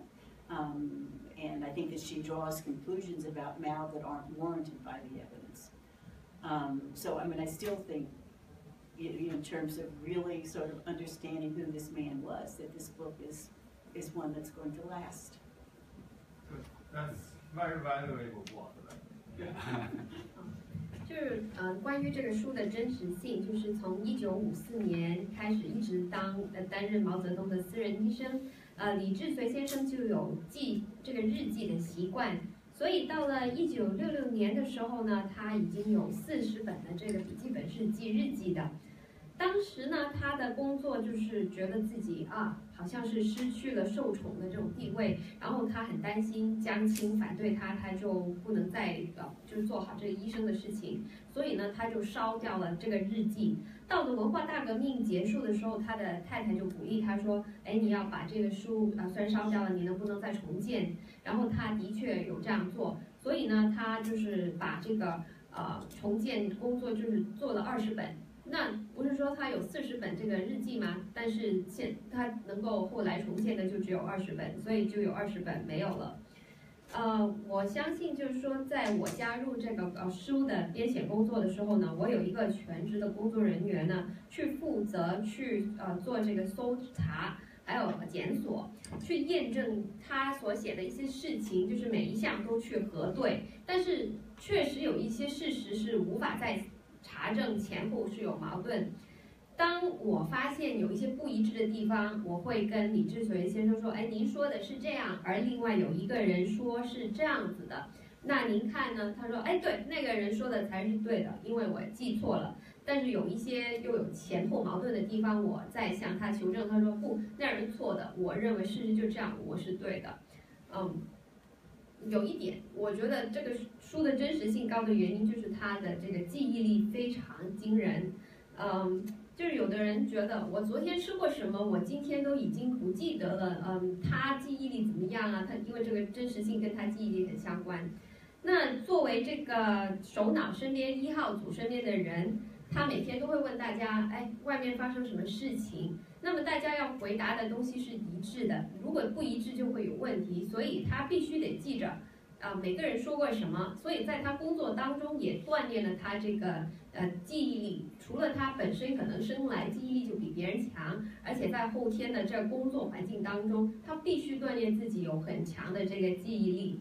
但是我认为这本书所写的精华就是很接近这个人的真实人生。还有一些其他作者陆续的出版一些关于毛主席生活的一些书籍，他们有的人说他生在一个恶魔的环境，后来人越来越坏怎么样？但是我认为我这本书有一个结论，就是给大家呈现了他生活的一部分，让你更加真实的看到毛泽东这个人。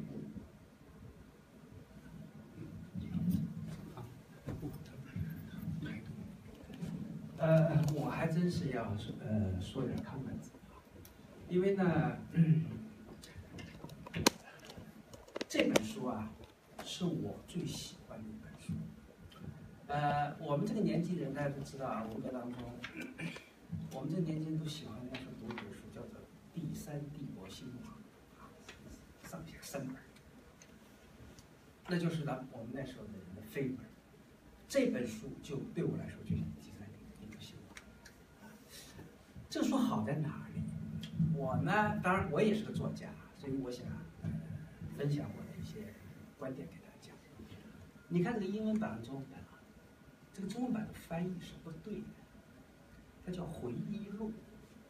其实Anne写的这本书是根据李医生的回忆重构、重建的毛泽东。我们看到是这样的毛泽东，这个毛泽东永远待在历史上，他是被重建的。重建他需要的是，因为是Anne来写的，是靠一种西方的这个角度，甚至西方的一种价值观念渗透在这本书里。如果按照中国的观点和价值观念写这本书，你看到毛泽东完全是另外一个，而且没有什么意思。我这样讲呢，也可能不太好因为实际上李医生很不满意这本书，他后来跟金钟先生开放的金钟啊，开放杂志 Open Magazine， 又讲了很多故事，也出了一本书，不过它是文章式的。那本书我也有，大家可以找看看，就一点意思都没有。叫什么名字？它叫毛泽东，叫李医生的，对，李医生的回忆录，什么故事？是文章式的，文章式的。它就是金钟，就是按照中国的思路，很忠实的把它讲的都记录下来啊。一个医生讲他病人的故事，虽然李志绥是受西方教育，回到中国去，但他在西方受的教育主要是医学教育。他也有一点西方的这种价值观念，但是不是很多啊，他基本上很传统的一个中国人。再说呢，这重要的问题不在于这个，重要的问题是作家来重构一个人的这个故事 story 是一件完全另外的事情啊。所以呢，这是我认为Anne最大的功能啊。这个然后呢，就是在这个写毛这个书啊，现在有好几本，西方人写了好多啊，简直不能看。那么刚才你刚才你没翻出来，Anne提到了那个张荣的那个毛传啊，张荣毛传比你的还厚。他呢是怎么写成的呢？她的老公啊是一个俄国问题专家，是 Cambridge 的，好像是 Cambridge 的。是牛津还是Cambridge，他是懂俄文非常厉害，他是苏联就是开放了关于毛和中共的档案以后，他两口子跑到苏联，在那里待了很长时间，把这些资料全部弄下来，然后呢是根据苏联的档案资料来写毛，但我认为主要是她老公写的。因为我没看过英文本啊，然后张荣自己把它翻成中文本了，翻成中文也在台湾出版。这个翻译过程当中，这个翻译是非常大的问题啊，知道吧？这个直接拿英文写的这本书，再翻译成中文以后，我们当然看的是中文的，这本中文呢，说实在翻的是不错的，啊，相当好。然后张荣那本书翻成中文以后啊，一塌糊涂。我看了，那时候我也看了，就什么意思呢？就是刚才Anne说的，他把毛写成一个出生就是一个坏蛋，是这么写的，就毛就是一孬种，从小就是一孬种，这么长大的。这个那至少是不是这样？我们不能这样写，对吧？或者说按西方人观点，他不会这样写的，对吧？所以这个问题呢是这样：写毛直到今天啊，或者研究毛直到今天，包括中国学者研究毛啊，西方学者也除了你这坑之外啊，整个西方对毛的研究完全在一个我认为在一个不着边际的程度，因为西方根本就有毛派，我们叫做新毛啊，新毛派，他们根本是赞成毛的，他们直到今天还把毛看成是英雄啊。但这个问题是个另外一个问题啊，非常复杂的一个问题啊。这个，但是西方的价值观念里有把希特勒还看成英雄的吗？有把斯大林还看成英雄的吗？没有了。但是毛今天在西方还是英雄。谢谢教官。按基本上明白了是吧？呀，不用给他翻了，不用给他翻了。OK。哦 See, I want to know the role Professor 戴鸿超play in this particular book, if any, because the introduction of this seminar mentioned Professor Dai's insight as to how this book was produced. So that's my first question. Can you so say a few words? So when I was giving my talk and I said that Jason Epstein had the manuscript translated into English. Right. that was Dai-Hung Chow who did that. So I was using his translation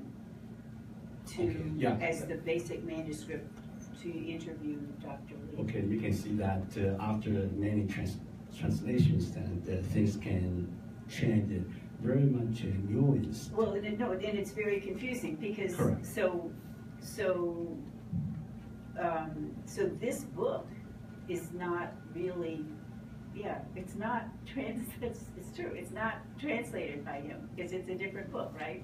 He translated from. When that book is translated by somebody else, because that's supposed to be a translation of this book. I see. Well, it's confusing, but we can leave that alone for the time being. My question really is I want to offer you a couple of articles as to the authenticity of this particular book. So there was a gentleman. Of this book? This person about the book. Okay. Okay. See, there was an interview by Mr. Lu with Qi Benyu. Okay, he was one of the principal actors during Cultural Revolution, working for Chairman Mao, and he disputed what Dr. Lee said, and basically called him a liar. Yes. Because there was a long interview here, and I produced this download and for you. Okay, this is one. Another article I want to leave to you is, see, we talk about culture, say Cold War, for instance, as early as early 50s in Hong Kong. See, Americans begin to recruit some of these exiled persons in Hong Kong to write anti-communism articles, novels, and papers. One of the most important persons is Eileen Chen. Perhaps you heard of him, Zhang Ailing. Okay, she had one of her books called 赤地之恋. Okay. And there were English versions for that. She would say that her script was very much scripted by the United States some pushers, and her book was heavily edited to the extent that she even didn't want to acknowledge it. That was her writing. So I just want to leave these two pieces so for you. Could you? I don't understand the second. 张爱玲，赤地之恋. Okay. And what is she saying? The book, you see, the book describes, the book describes a person grown out of far but went to Korean War. I didn't read the book, but the article described that the campaign by the United States at that time, how to get people out of Hong Kong or alike to write, novels and interviews against China, anti-China period. Okay, and she was one of these authors. So I just want to let you know that whatever we read today, can be very misleading if we are not very careful. My advice to myself, to everyone, one of us, is to read as much as you could. Don't just believe one version or one particular book, period. But are you saying that this book could be the same thing well, here? No, I'm not talking about this. I'm talking about the person. Dr. Lee could not be as honest as what he want to project himself. That was my point. I appreciate your work. I think you did a fantastic job for that. Okay, thank you. Can I say something? Yeah, I do want to say something. Yeah. So there have been a lot of articles and books written by Chinese in China about this book. Right. I have not read all of them. I've read some of them, or some parts of them. And so one criticism that I think may be true is that Mao was not always there. I'm sorry, that Li Zhisui was not always there next to Mao. How do I say this? Some of the things that he writes about Mao are things that happened when Li Zhisui was not actually by his side. And I tried to be very careful in this book to make sure that when he said he was by Mao's side, he really was.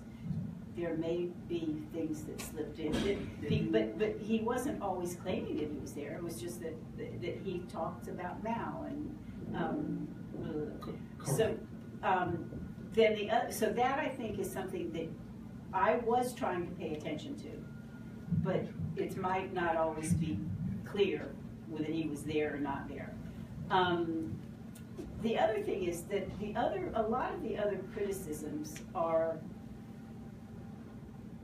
criticisms that they're of such small points that, in a sense, they support the reality of it. Like the swimming pool wasn't built in such and such a year; it was built in some other year. And so that's where I'm like, I know in issues like that there have to be things that are wrong. But what I've read of the criticisms only makes me more certain that the basic reality of the book is the basic reality of the book. But then the other thing I wanted to say is, there are all sorts of stories. Like one of my students this year told me that her teacher at a major, one of my Chinese students this year, who graduated from one of China's leading universities, tells me that her history teacher told her that the CIA, that Li Zhisui did not want to write this book, and that the CIA somehow forced him to write it. And she believed that. And it's just preposterous. I mean, but how do you prove that it's preposterous? I mean, it's just, I mean, I can tell you that I was by his side, and you know, that the CIA wasn't there. Andrew Nansen, he helped engineer this book, 六世真相, and Jin Zhong was named as one of these contributors, and Zhang Liang. Now, there was a Canadian professor. He was very adamant about what the book really depicted happened, the fabrications about many of these details. So there are so many discussions, dialogues, and we have to be very careful when we get into this historic. For sure. I just want to let you know. But the one other thing just to say about this book is. 我插一个话啊，上回我们跟这个 Anne 呢一块儿吃饭的时候，当时就是讨论起来这个问题哈，跟您那个问题呢差不多。当时呢你还记得我问你，我说你是 CIA 吗？后来对我们一块儿吃饭啊，我就问 Anne 嘛，我说你是 CIA 吗？小康在那儿嘛。后来 Anne 说我不是 CIA 啊。后来我说因为我的很多朋友是 CIA 啊。因为不是，这很正常啊，因为你们一块儿讨论中国问题，中国问题很多 CIA 兴趣，对吧？他们肯定是这样的，但是Anne很明确，我想Anne不会要骗我们。另外一个，可是我也说我是 CIA 的话，我不愿意告诉你，是不是？Yeah, that's right. OK， 让我们回到这本书吧。我也提一个问题啊，我看这个 Private Life 这本书的时候呢，其中讲到一个细节，这个李志绥呢，当时是最后呢，他走到这个毛躺在床上已经不行了，后来呢，他走到这个毛前头呢，毛呢看见他，说眼睛突然睁开了以后就问他说我还有希望吗？我还有希望吗？李志绥说呢，他说我知道他没希望，他说但是我作为一个大夫呢，我不能跟病人说你没希望。不，他意思是说他不能讲这个话。啊，对他不能讲出来。后来呢，他说他当时呢，他攥着他的手，他攥着毛的手。后来呢，他就跟他说呢，说我们还在想办法，你是有希望的。后来他说他就看到那个毛，这个一下呢眼睛就放光了哈，然后呢就有了劲儿了，然后呢他呢就。因为他手在他给毛号着脉，后来呢，这时候他就感觉到毛呢，突然那个手呢就没劲儿，撒开了，然后他就看一下心电图就停了。这是毛最后的一个哈。然后当时我这个呢，当然这个一个低跳，但是我当时的一个看的就是后边那一段。后来这个他这个结束了以后，李大夫的马上的反应啊，他说完了，我要被杀死了，我要死了，我得想办法怎么过这后头这几个小时哈。然后后来最后怎么去过的？当时你在跟他谈这个过程当中，你那个时候是什么感觉？ Do you need me to say in English?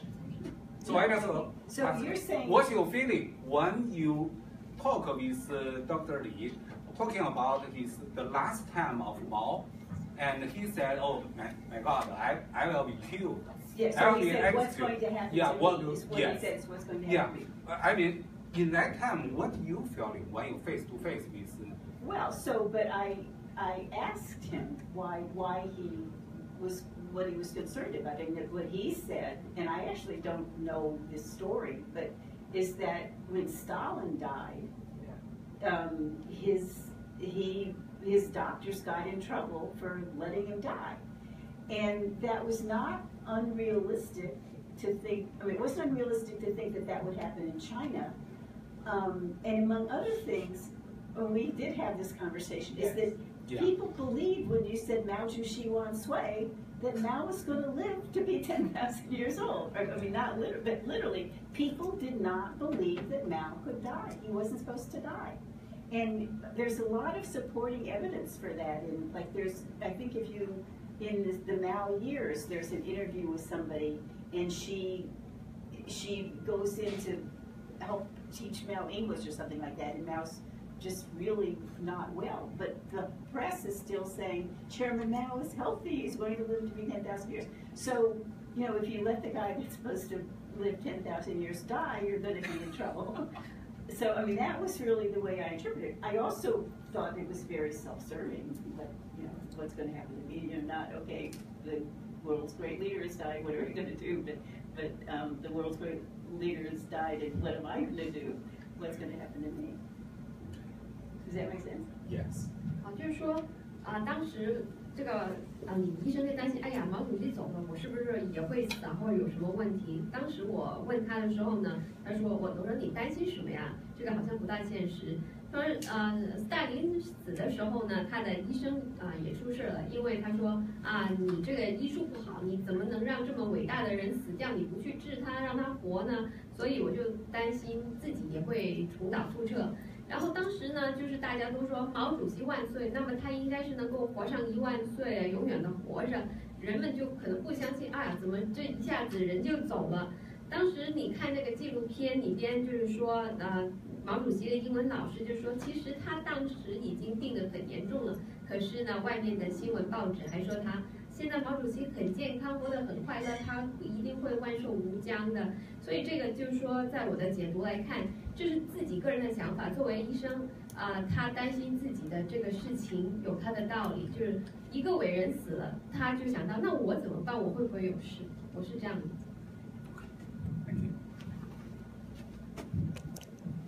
你好，阿姆，我只能说中文了 ，OK，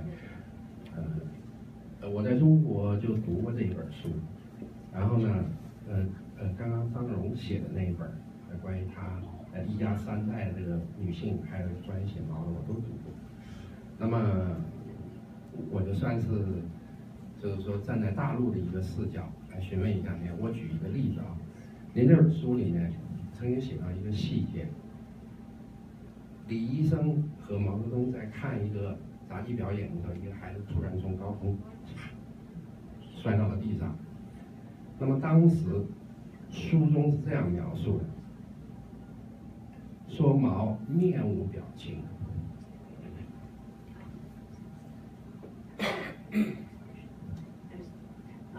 OK， 如果我的记忆没有错的话，那么当时可能书中给了一个评价，就觉得毛是一个非常残酷、冷酷的人。OK， 那么我的问题是这样啊，就是说这个评价，或者说这个书，因为你也参与了这部书的创作，那我想了解一下，就是说，这个评价是李医生给您的印象，他的叙述呢，还是您个人根据他叙述这件事情，是您个人对毛的一种评价？因为这两种不同的评价，大陆人会看这本书会有不同的情感。我举个例子，我们学东西或者看任何事情，我们都会用自己的视角。反过来，老师也会叫我们站在另外当事人的视角，西方叫做同理心 ，OK？ 那么这个里面呢，李医生他的家族遗传应该是个御医吧，几代的御医 ，OK？ 他应该会让你有非常深厚的中国传统文化的教育。那么我对李医生在书中这一个描述，对毛的描述呢，我是不太认可的，因为他如果受到他父辈的影响的话，我想他可能是不会得出这样一个结论。那么想就这个事情啊，向您做个求证。当然，这只是一个我读书当中的一个感悟。我在想，因为当时我还不太清楚啊，这本书有您参与创作，我只知道好像这个书就是李志绥医生写的。今天我见到您本人，我才知道哦，这本书原来是您亲自参与创作的，所以我有一个小小的问题在这里提出来。谢谢。Yeah, so I was hearing you both, and I wasn't getting all of the translation. So I think can you say that? Let me. His question is, so you remember that event, a person, a kid fell down in front of Mao, and Mao has no any and then at the book there is a description that Mao is very cool, very black coat. It actually says that? Yeah. So, and his question is, Li Zhishui's Chinese culture background should not have pushed him to say that. Maybe it's your opinion. So no, that was definitely not my opinion. No, and he. No, I mean, essentially, he describes Mao as being without what we in English call affect, which is, it's sort of emotion. It's that things don't move you. And that scene that he describes where the acrobat falls and is injured and Mao continues to talk and smoke and not paying attention is an example of how Mao doesn't have affect. And the other example that he gives is Mao, when he's up there in front of millions of people on Tiananmen Square, he's not smiling, he's not interacting with the crowd. He's just waving his hand, getting all that adulation, but not like thinking Donald Trump is, yeah, you guys love me, don't you? You love me, and he's just there saying nothing. And he also, there's another instance in the book where Li Zhishui says there were only 2 times that he saw Mao emotionally moved. One of them is after he met his wife He Zejun, is that? Yeah. After a long time, and they saw each other again. And another time is when he learned that his son had been killed in the war in the Korean War. There is actually among people who have tried to look at, scholars who've looked at Mao from a psychological perspective, there are people who note that it, how can you stand in front of millions of people and not have any interaction with them? And so all of that's definitely Li Zhishui. I mean, he's telling me that. And by the way, I mean, everything in here, in this book here, is Li Zhishui approved this. This is not, I mean, this isn't anything that, I mean, he saw it and approved it also. But there is something I do want to say about that. is one of the things that I find striking about Mao is, do you want to translate first, or do you want to? Yes. You want to translate? You can translate. Okay. Because I do have one more thing I want to say. 就是说刚才那个说书中说到他这个人怎么谈过这个评论，完全是李医生自己的说法。就是想跟你讲，书中还有一个地方，李志绥医生提到，就是说毛主席是个无情的人 ，no effect， 就是我们所说不为情感所影响。但是他有2次，仅有2次是受到这个情绪或者情感的触动。第一次就是他在多年以后重见他的妻子贺子珍的时候，他有一个很大的触动。第2次就是他知道自己的儿子毛岸英在抗美援朝的战场上就是死的时候，他也受到过这样的情感触动。其他的时候他是不为所动，包括他在天安门上面面对几百万的群众，他没有面带笑容，也不跟这个就是台下的群众有什么交流，不像川普说你们爱我吗？我爱你们，就是跟群众有个互动，他没有的，只是挥挥手，当然都不会笑的。那么有一些学者从心理学方面去研究他们都了解这个毛泽东是不为情感所触动，就是从他在台上天安门对着几百万人都没有面带笑容，完全没有交流这样的。还有另外一点我想讲。Yeah, so the thing that when I think about this, one of the things that strikes me about Mao is that from the time he was a young man until the time he became the chairman of the People's Republic of China, so many people who were very, very close to him died. I mean, it's just incredible how many of his relatives, of his friends, of his colleagues died. Often there were apparently a number of instances where people very literally physically near him were shot or had a bomb dropped on them. And he lived, he wasn't even injured. And there's a whole literature in the West related to the Holocaust about survivor's guilt. You know, people in the West, there's a Western phenomenon of feeling guilty when other people are dying and you're living. But the other possible response to that is that I'm God. I'm invincible. I'm great. You know, I'm here to do great things. And I sort of have a feeling that was the response. I have a feeling that Mao, there were two consequences of Mao living when so many people died. One of them is lack of affect about people around him, because it would be too painful. And the other one is that he thought he was a great man.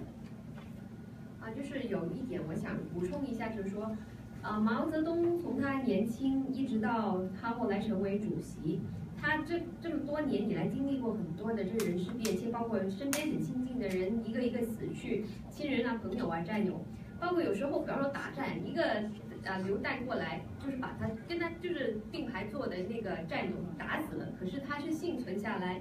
那么在我们西方呢，如果我作为一个生存者，很多人会认为我亲爱的这个朋友啊、战友死了，我还活着，我会觉得很难受，好像有自责。但是在他看来，可能有2个想法：第一，人死太多了，他都已经不为触动；第二就是说，我就是天生要当王的，无所不能，所以每一次有人死，我不死，那就是证明上天给我做王的这个有这样的感觉，就是我就是王或者我就是神，所以我是不会死，无所不能。还有就是人死了太多太疼，后来就麻木。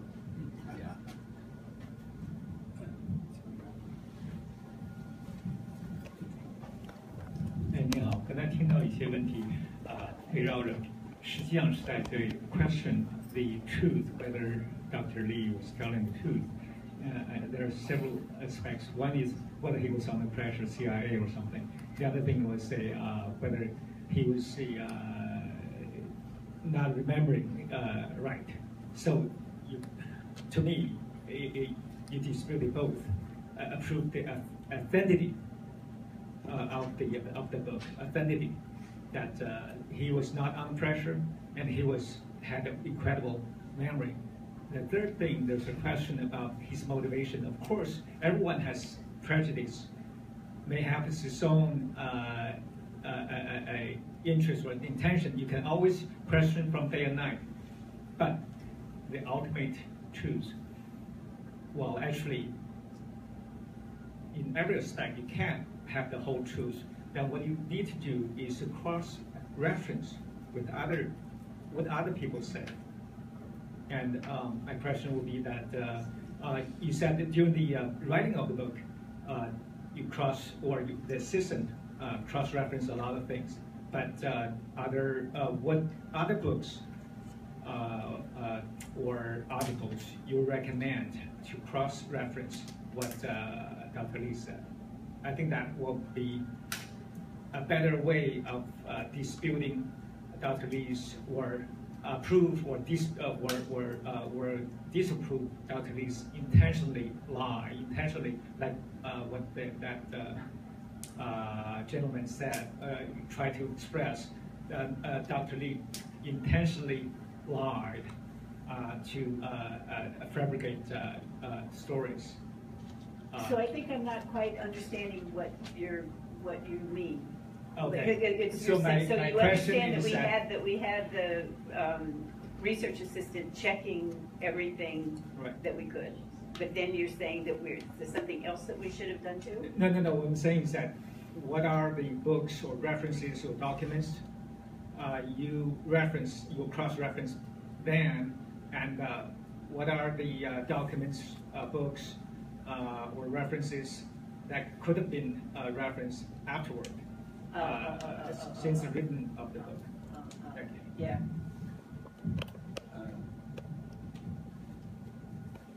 Okay. You I just have some general questions. Do you want me to answer the question? Yeah. Sure. Now? Yes, please. Oh, okay. So, but then it didn't get translated. So do you want to translate it? 就是说，关于这个书的真实性，有的人说，李医生是基于这个中央情报局的压力，还有说会不会他记忆力不好，所以这个书的真实性呢存在疑问。就是我还有想提到，就是他写这本书的终极目的是什么？他的动机是什么？每个人可能都有自己的看法，可能每个人都有自己的偏见吧，从不同的角度看问题。那么我想看看你这个书参考的其他的这个 cross reference 就是交叉引证，就是你在写成这本书之后，你有没有想过当时如果还可以做一些研究，参考别的文献啊或者一些东西，您会再想去参考哪一些的著作啊，或者有什么交叉的这个查询？ So, okay, so the first thing I would say is that there are footnotes in here that reference, so you can tell from the footnotes, although again, it was getting to the point that there were so many discrepancies that I didn't want the book to be, I didn't want to have to, it was breaking the flow of the book to have to do all of those references, essentially, and you didn't want it to be a response to other people. So I also think that since this book has been written, a lot more people who were around that time and around Mao at that time have written their memoirs. So, and a lot more has become available. And you're mentioning the Rumjang book where they go to the Soviet archives. And then there's another one by Steve Levine and Pansov, a Russian guy, where they also have access to a lot of the Soviet documents. So there is a very, very rich new literature out there since here that could be very useful. But again, the thing that makes this book different and that you're not going to get is somebody who's actually next to Mao, and that's the beauty of this book. It's not the archival material, but just the fact that he was there. What was one of his concubines could have written a pretty good book, but I don't think that will happen.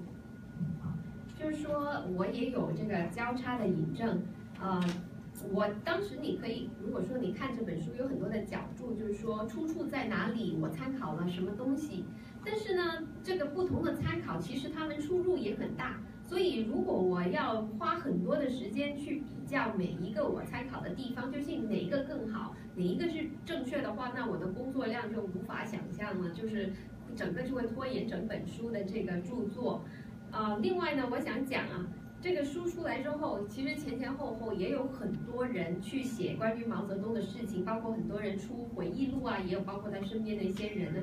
还有苏联的一些作家专家，他也研究毛泽东，包括张荣，他这个作者，他也跑到了前苏联去找档案室里面翻那个档案，帮助他的写作。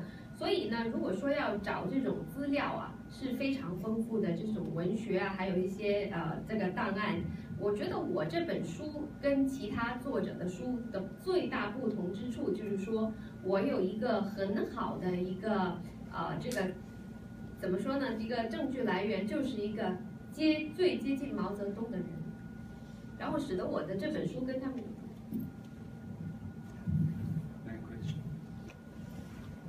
Hi, thank you. And I should have some general question. How long did you work with Dr. Li, and what's your general impression of him?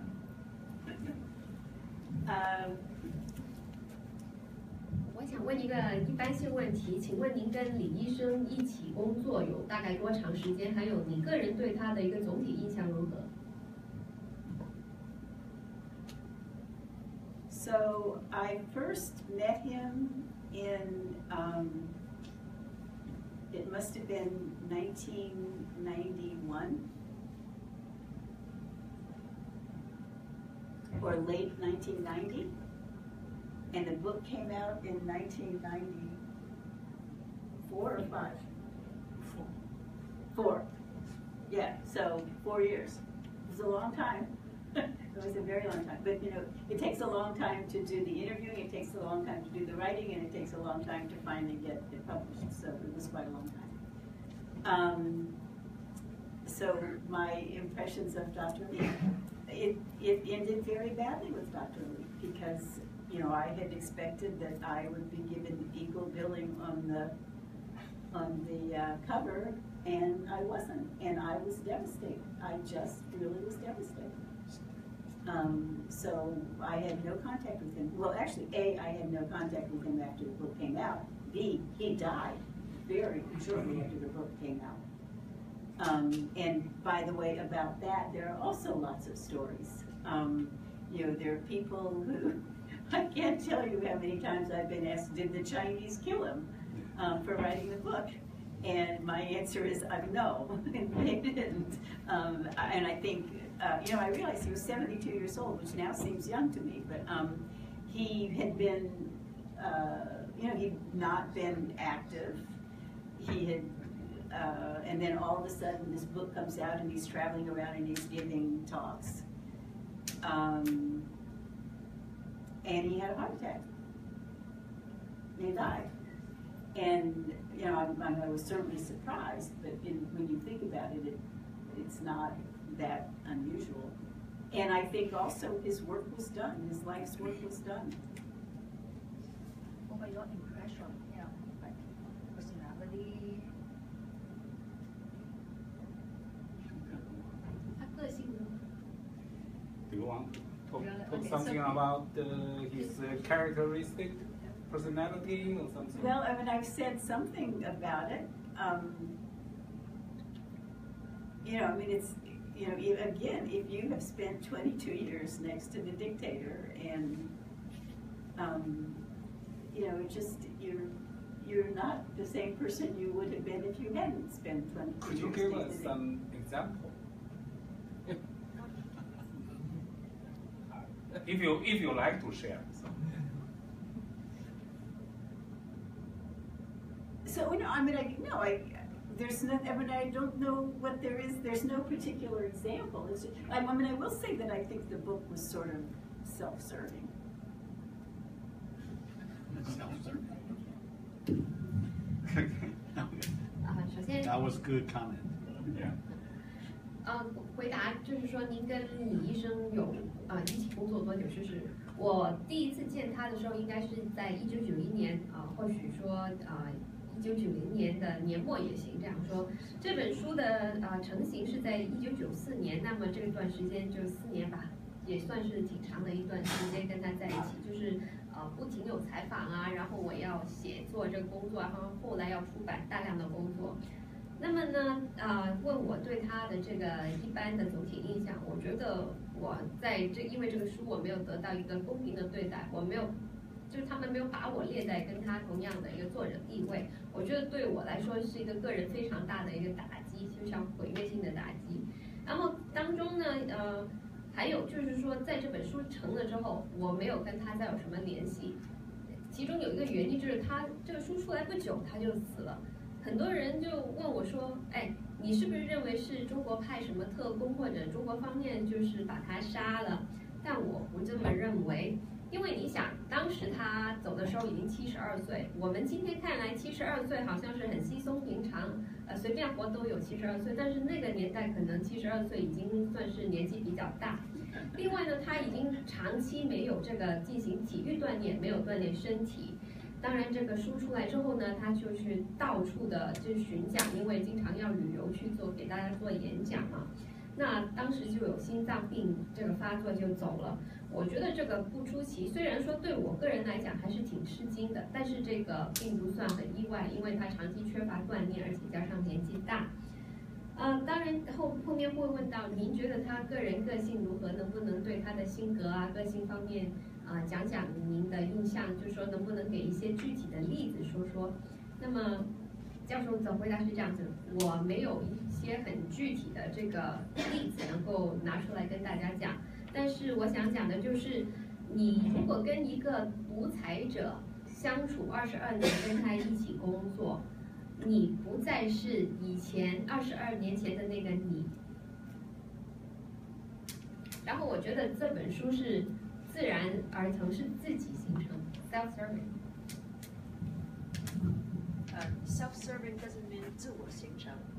Anne was saying, so self-serving is Li志绥trying to present his point of view, trying to perhaps justify himself in a way. Is that what you mean by self-serving? Yes, self-serving. 我觉得是说这本书已经把他的性格的变化表现出来了。No, no, it is try to 自圆其说了。What can you explain? Elaborate a bit on what do you mean by this group of self-serving for Li志绥part? Okay, so one of the criticisms of other people, and particularly Chinese, is that he tried to make himself more important than he really was. 自我拔高，自我表现要自我表现是他是什么样的人。And you don't get any sense in here that there's any time that he made any particular mistake or any sort of wrong move. 就是他这个是把自己说的非常重要，可能他自己本身没有这么厉害，然后他在书中没有讲到自己有犯错，就是自己都是做得非常好，没有出现什么差池。Okay. So can I ask, do other people think that it was not self-serving? 有人认为他不是这样的吗？我有一个看法啊。OK， 当然我可以。我认为呢，他是怎么样的人我不知道啊。当然我很同意你的说法，就是说他跟毛泽东生活在22年，然后一天到晚谨小慎微，什么，这样的人我也见过啊。这些人都不是正常的人，但是这跟他的死没有关系。我认为这本书出来以后，共产党发起了一场非常猛烈的批判这本书和李志绥的运动，几乎所有的毛泽东，他们可以找到人都出来骂李志绥。这个我认为是造成他死亡的直接原因。Okay. 这些东西我想按你可能不太容易感受到，就是有可能 image so it's how pressure impact you the communist 这个 attack the Dr. Lee, it was impact to you. Oh, did it impact me? Yeah, I don't know. But I think this is killed. Yes, she was not allowed to go to China. But it was late. I was in China when the book came out. But after that, you were not allowed to But go. no, I don't think because of the book. I went back many years after the because book. And it was only in 2009 that I was not allowed to go back. Not about the book. Right. Nothing was. But Dr. Lee is bad. Bad book. Is dead back. So I used to, I think that Dr. Lee felt very conflicted about this book. He wanted to tell the story. He knew he had a story to tell, but he also knew that it was going to make the Chinese government and the Chinese people very, very angry. And I used to say, and I'm remembering now, that he died of his own contradictions. There were these two sides that just, one was he wanted to do it, and the other is that he didn't want to be criticized, but he really was going to be criticized. Did he make any reservation of not telling all he wanted to say? Did he withdraw any story or any truth or what he wanted to say, but because he was afraid? No. When you publish a book like this, there is a legal review of the contents so that you're not slandering or libeling anybody. And there was a very long legal review, and the result of that is that there are instances in there where we've taken names out because people were still alive. 首先我想讲就是说李医生是很矛盾的，因为他自己有一个故事想要跟大家说，要讲故事，但是他也很明白这个故事讲出来之后，中国人包括中国政府是会非常生气的，因为他所讲的这个故事，所以我认为他的死亡是因为这种自我矛盾造成的。那么那位先生提到一个问题说，有没有一些什么话或者一些什么故事，因为李医生感觉到害怕或者恐惧，他想收回来或者叫你不要写啊？那么呢没有，因为这本书的出版要经过一个法律的一个复核，就是说书中的内容不能去诽谤别人，所以在某一些的故事情节当中，有一些出现的真人真事的名字我们要拿掉，因为这个人还活着，不想有这个法律方面的这个问题，隐去了这些人的真实姓名。Can I put one more thing? Yeah. So I said I was in China when the book was published, and there was a press conference where the Western press asked the official representative what the Chinese thought of the book, and the answer was it was sheer fabrication written with ulterior motives. 然后呢，当时这本书出版的时候，我人在中国，有西方记者在这个记者会上问中国政府的官方发言人说：“你们对这本书的出版有何评论？”他们说这本书是完全的捏造 written with ulterior motives， 而且就是没有事实根据的完全捏造。不可告人心，别有用心，别有用心，这是外交部的事。Thank you. Mao is a very complex character, and there's one part of him. He's a 浪漫主义诗人. The poet. He wrote a lot of poems. Oh, right? Yeah. So if he's very emotionally, he doesn't care people around him, and he's emotionless.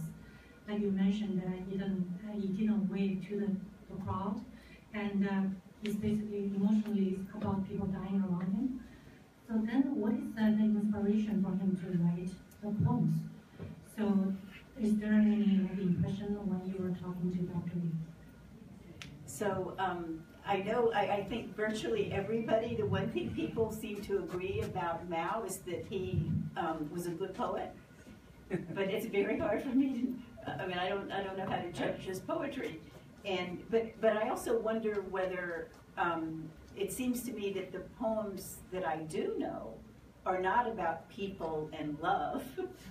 They're about victory and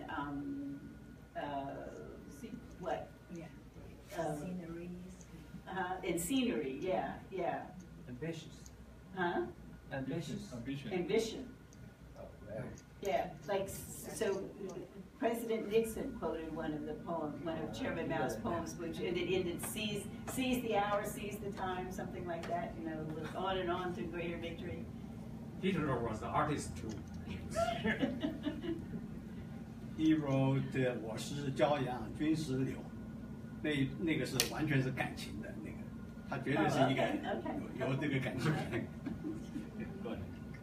刚才的问题就是说提到您描述他是一个不为情感所动摇的人，但是呢，这个毛泽东是一个非常复杂的人物，他还有这个身份就是诗人，他写了很多的文学作品。如果他没有这个被感情所触动，他怎么能够写诗呢？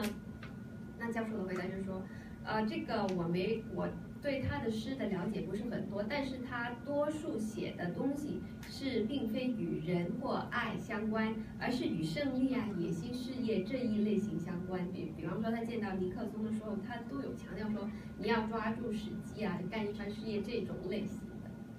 然后那位先生也提到说，他也有写一些跟情感相关的东西。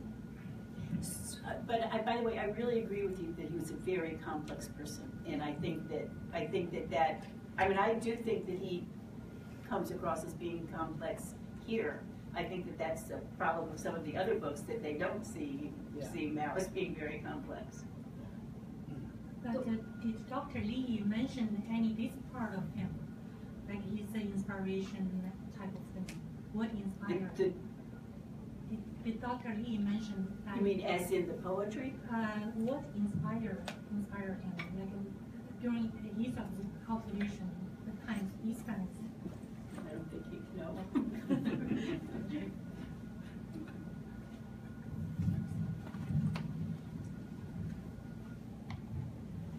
您好，我有一个问题，关于这个书的这两本书的不同。同时谢谢您给我签这个名。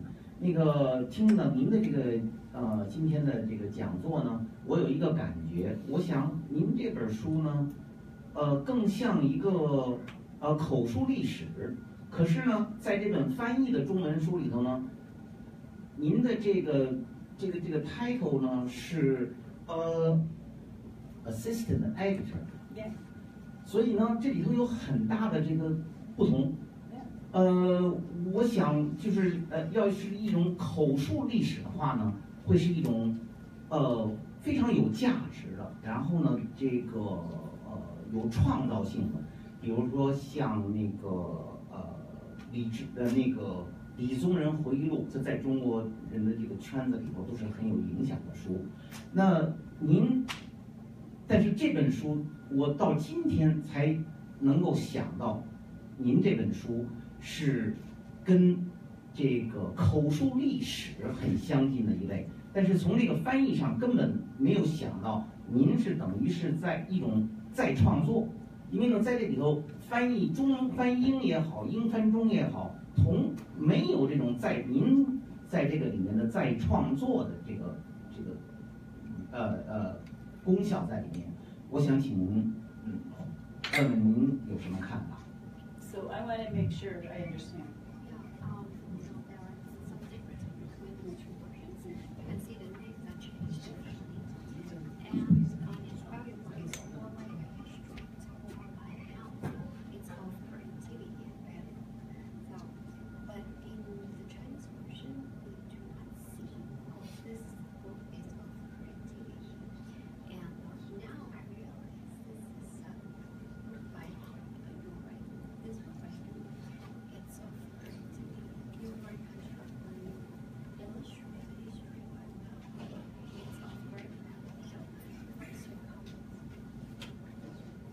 So I've never read it in Chinese, so I'm not sure. I know that there are people who have, I think Professor Yu Yingshi at Princeton did a very careful comparison between the Chinese and the English, and found some discrepancies. But again, part of part of what, like my problem with Li志绥is that I did play a major role in this book, and then I got called the editorial assistant when I, started out being equal billing. But the other thing I want to make clear is that this truly is this is the story as he told it to me. There's no deviation from Li志绥in here. It's just that there's a way, there's a difference between sort of telling your story in a conversation and then making it into a book that has a beginning, a middle, and an end, and is a story. And I made it into a story, but it's Li志绥story for sure. The reason I didn't use English to explain this question is I want to express myself clearly. Okay. Let me try use English, see if I can make you understand it better. Okay. There is a style of a book, it's called oral history. History. Yeah. And written by specific person. Okay. And one of the good example was Unbroken. No. Unbroken the book, Yeah. a lot of material, but the name is not the person. Yeah, the material is from a historical person, but the person write this is different. So it's called oral history. Oral history, but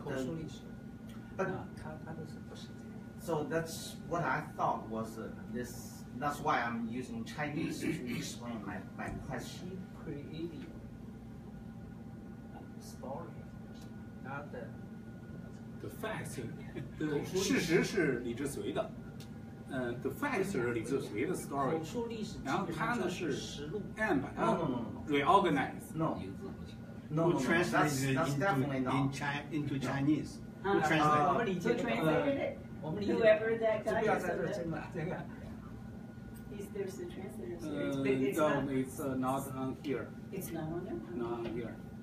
So, but 这本书哈，刚才你们听到讲的这本书呢是第一本书是这个英语版的，英语版的呢，但是在这之前呢是李志绥有一本李志绥自己写的，他有一本有个传英文的，然后呢戴鸿超呢这个底特律大学的一个教授把它翻译成英文，给了兰登书屋，兰登书屋拿到这个东西呢找Anne说Anne。这个东西好东西，你有兴趣没有？这是他刚刚讲的故事啊。他开始把这个东西拿来，他说人家一看说这不行，这根本不能出，没办法发。然后Anne去跟李志绥见面 ，interview 李志绥，反复的谈，最后呢几次以后，最后重写，写完了是这个。你的意思就是说，你的为啥？他的意思没有说戴鸿超，他意思就是说按 interview Dr. Li， you make a tape. I didn't do tapes. I did. No, you didn't tape. Is you ready? Notes, yeah. I remember you told me the tape. 今天我跟Anne说，我说我们都听了好多的 version。Yeah, you ready? 那你的口述历史就基本上他就 ready 下来就可以了。我说他重新，我用的这个 example 就是李宗仁回忆录。对啊，不一样，不一样，真不一样，他这完全不一样的。对，但是呢，一个是重要的事实是 Anne 没有 create 那些 facts， 那 facts story 都是李志绥的 story。回忆录是唐德刚的。对对。唐德刚根本不是一个文学家，他是个历史学教授。So I would say this isn't oral history. This is a memoir. It's a memoir. And the other thing to understand is that if Li志绥were writing for a Chinese audience, there's a whole lot that everybody who's Chinese knows. So you have to create for the Western audience, you have to create the context. You can't just say.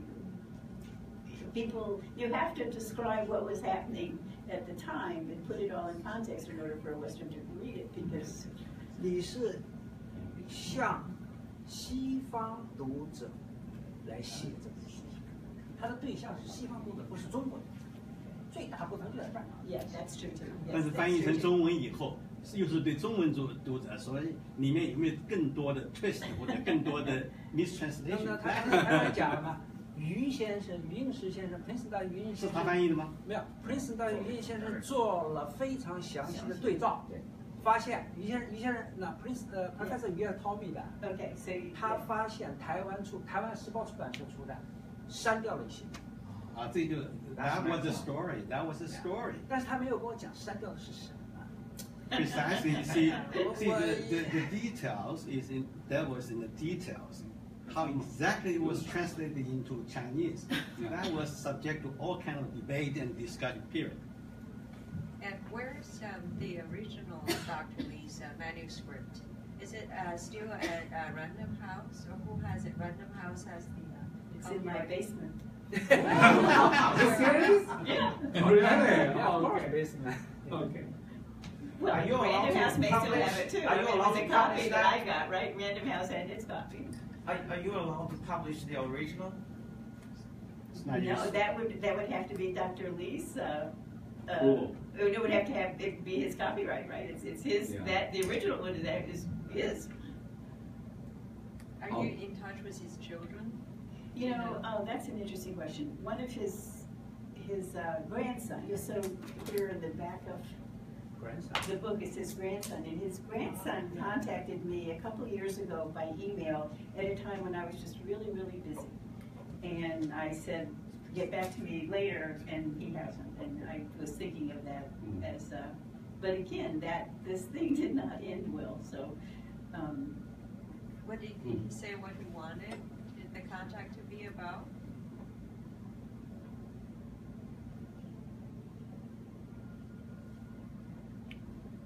Did he mention? No. He said, that he knew that his picture had been in the book, and that I had worked with his grandfather. And actually, come to think of it, Leisure Sway was babysitting his grandson when he died. The grandson was the one who found him dead. And I guess I was concerned about his mother, and asked about her, and to discover that they had been divorced, so the mother is now no longer in the picture. So there's an unhappy family history there too, and I guess I'm not sure how much more I want to be involved in this. 刚才按被问是说后来呢，这个李志绥家里头跟他还有没有联系？后来按说几年前他收到一个 email， 说 email 是李志绥的孙子，李志绥孙子呢那个照片正好是在这个书的这个最后一页，李志绥抱着这个孙子。后来他呢给 Anne 呢发了一个 email， 后来就是说呢要跟 Anne contact， 那段时间正好 Anne 呢非常忙，后来就说等我忙过这段时间再联系，但是后来就一直没有联系了。但是说到这个孙子呢，是因为这张照片，最后这张照片呢是当时那个李志绥呢正在看这个小孩儿，照的这张照片，就是在这看着。就是他去世的时候。去世的时候正在 babysit 他哈，正在看着他。所以后来呢说这个家庭呢，后来最后他们家也破裂了，等于他儿子和儿媳妇离婚了，所以家里头也不是很安宁。但是肯定这个肯定不能很 happy。我说这个 Communist Party don't want the family to be happy. Okay. I wouldn't blame that. Yeah. 行，好，我觉得我们现在已经快进行了2个小时40分钟了，我们现在我们就马上就结束了。今天非常感谢能够来参加我们的这个活动，然后给我们更多的分享，谢谢，然后也感谢呢更多的听众啊，希望你们以后继续支持波托马克文化沙龙。然后呢有2个事情想说，第一个呢，波托马克文化沙龙呢建了一个微信群。如果有兴趣呢，请加入我们的微信群。这样的话呢，从微信上呢，我们以后也发我们的这个活动通知。到时候呢，那儿有一个任堂那儿有一个微信群的一个barcode，如果有兴趣啊，请 scan 一下。我们以后呢会除了在 Facebook 上，还会在微信上也会发我们的这个消息。第二一个呢，我们过一会儿呢，晚餐呢我们会到那个这边那个桃园餐厅，我们会去吃饭。然后呢 AA 制，我们这儿跟 Anne 我们一块儿吃饭。如果就是大家以后愿意来跟Anne有些什么地方想交流呢，也欢迎大家来一块儿参加晚餐。就这样，谢谢大家。So can I say something? Yes. So I would also like to thank you all for coming and for all of your comments. They were very, very interesting. I didn't know what to expect, but also above all, I want to thank Becky too for her excellent translation, because I know it's not easy at all. 谢谢大家今天来，就是我很高兴你们都给我这么多的这个反馈，然后我非常感谢大家，谢谢。Thank you.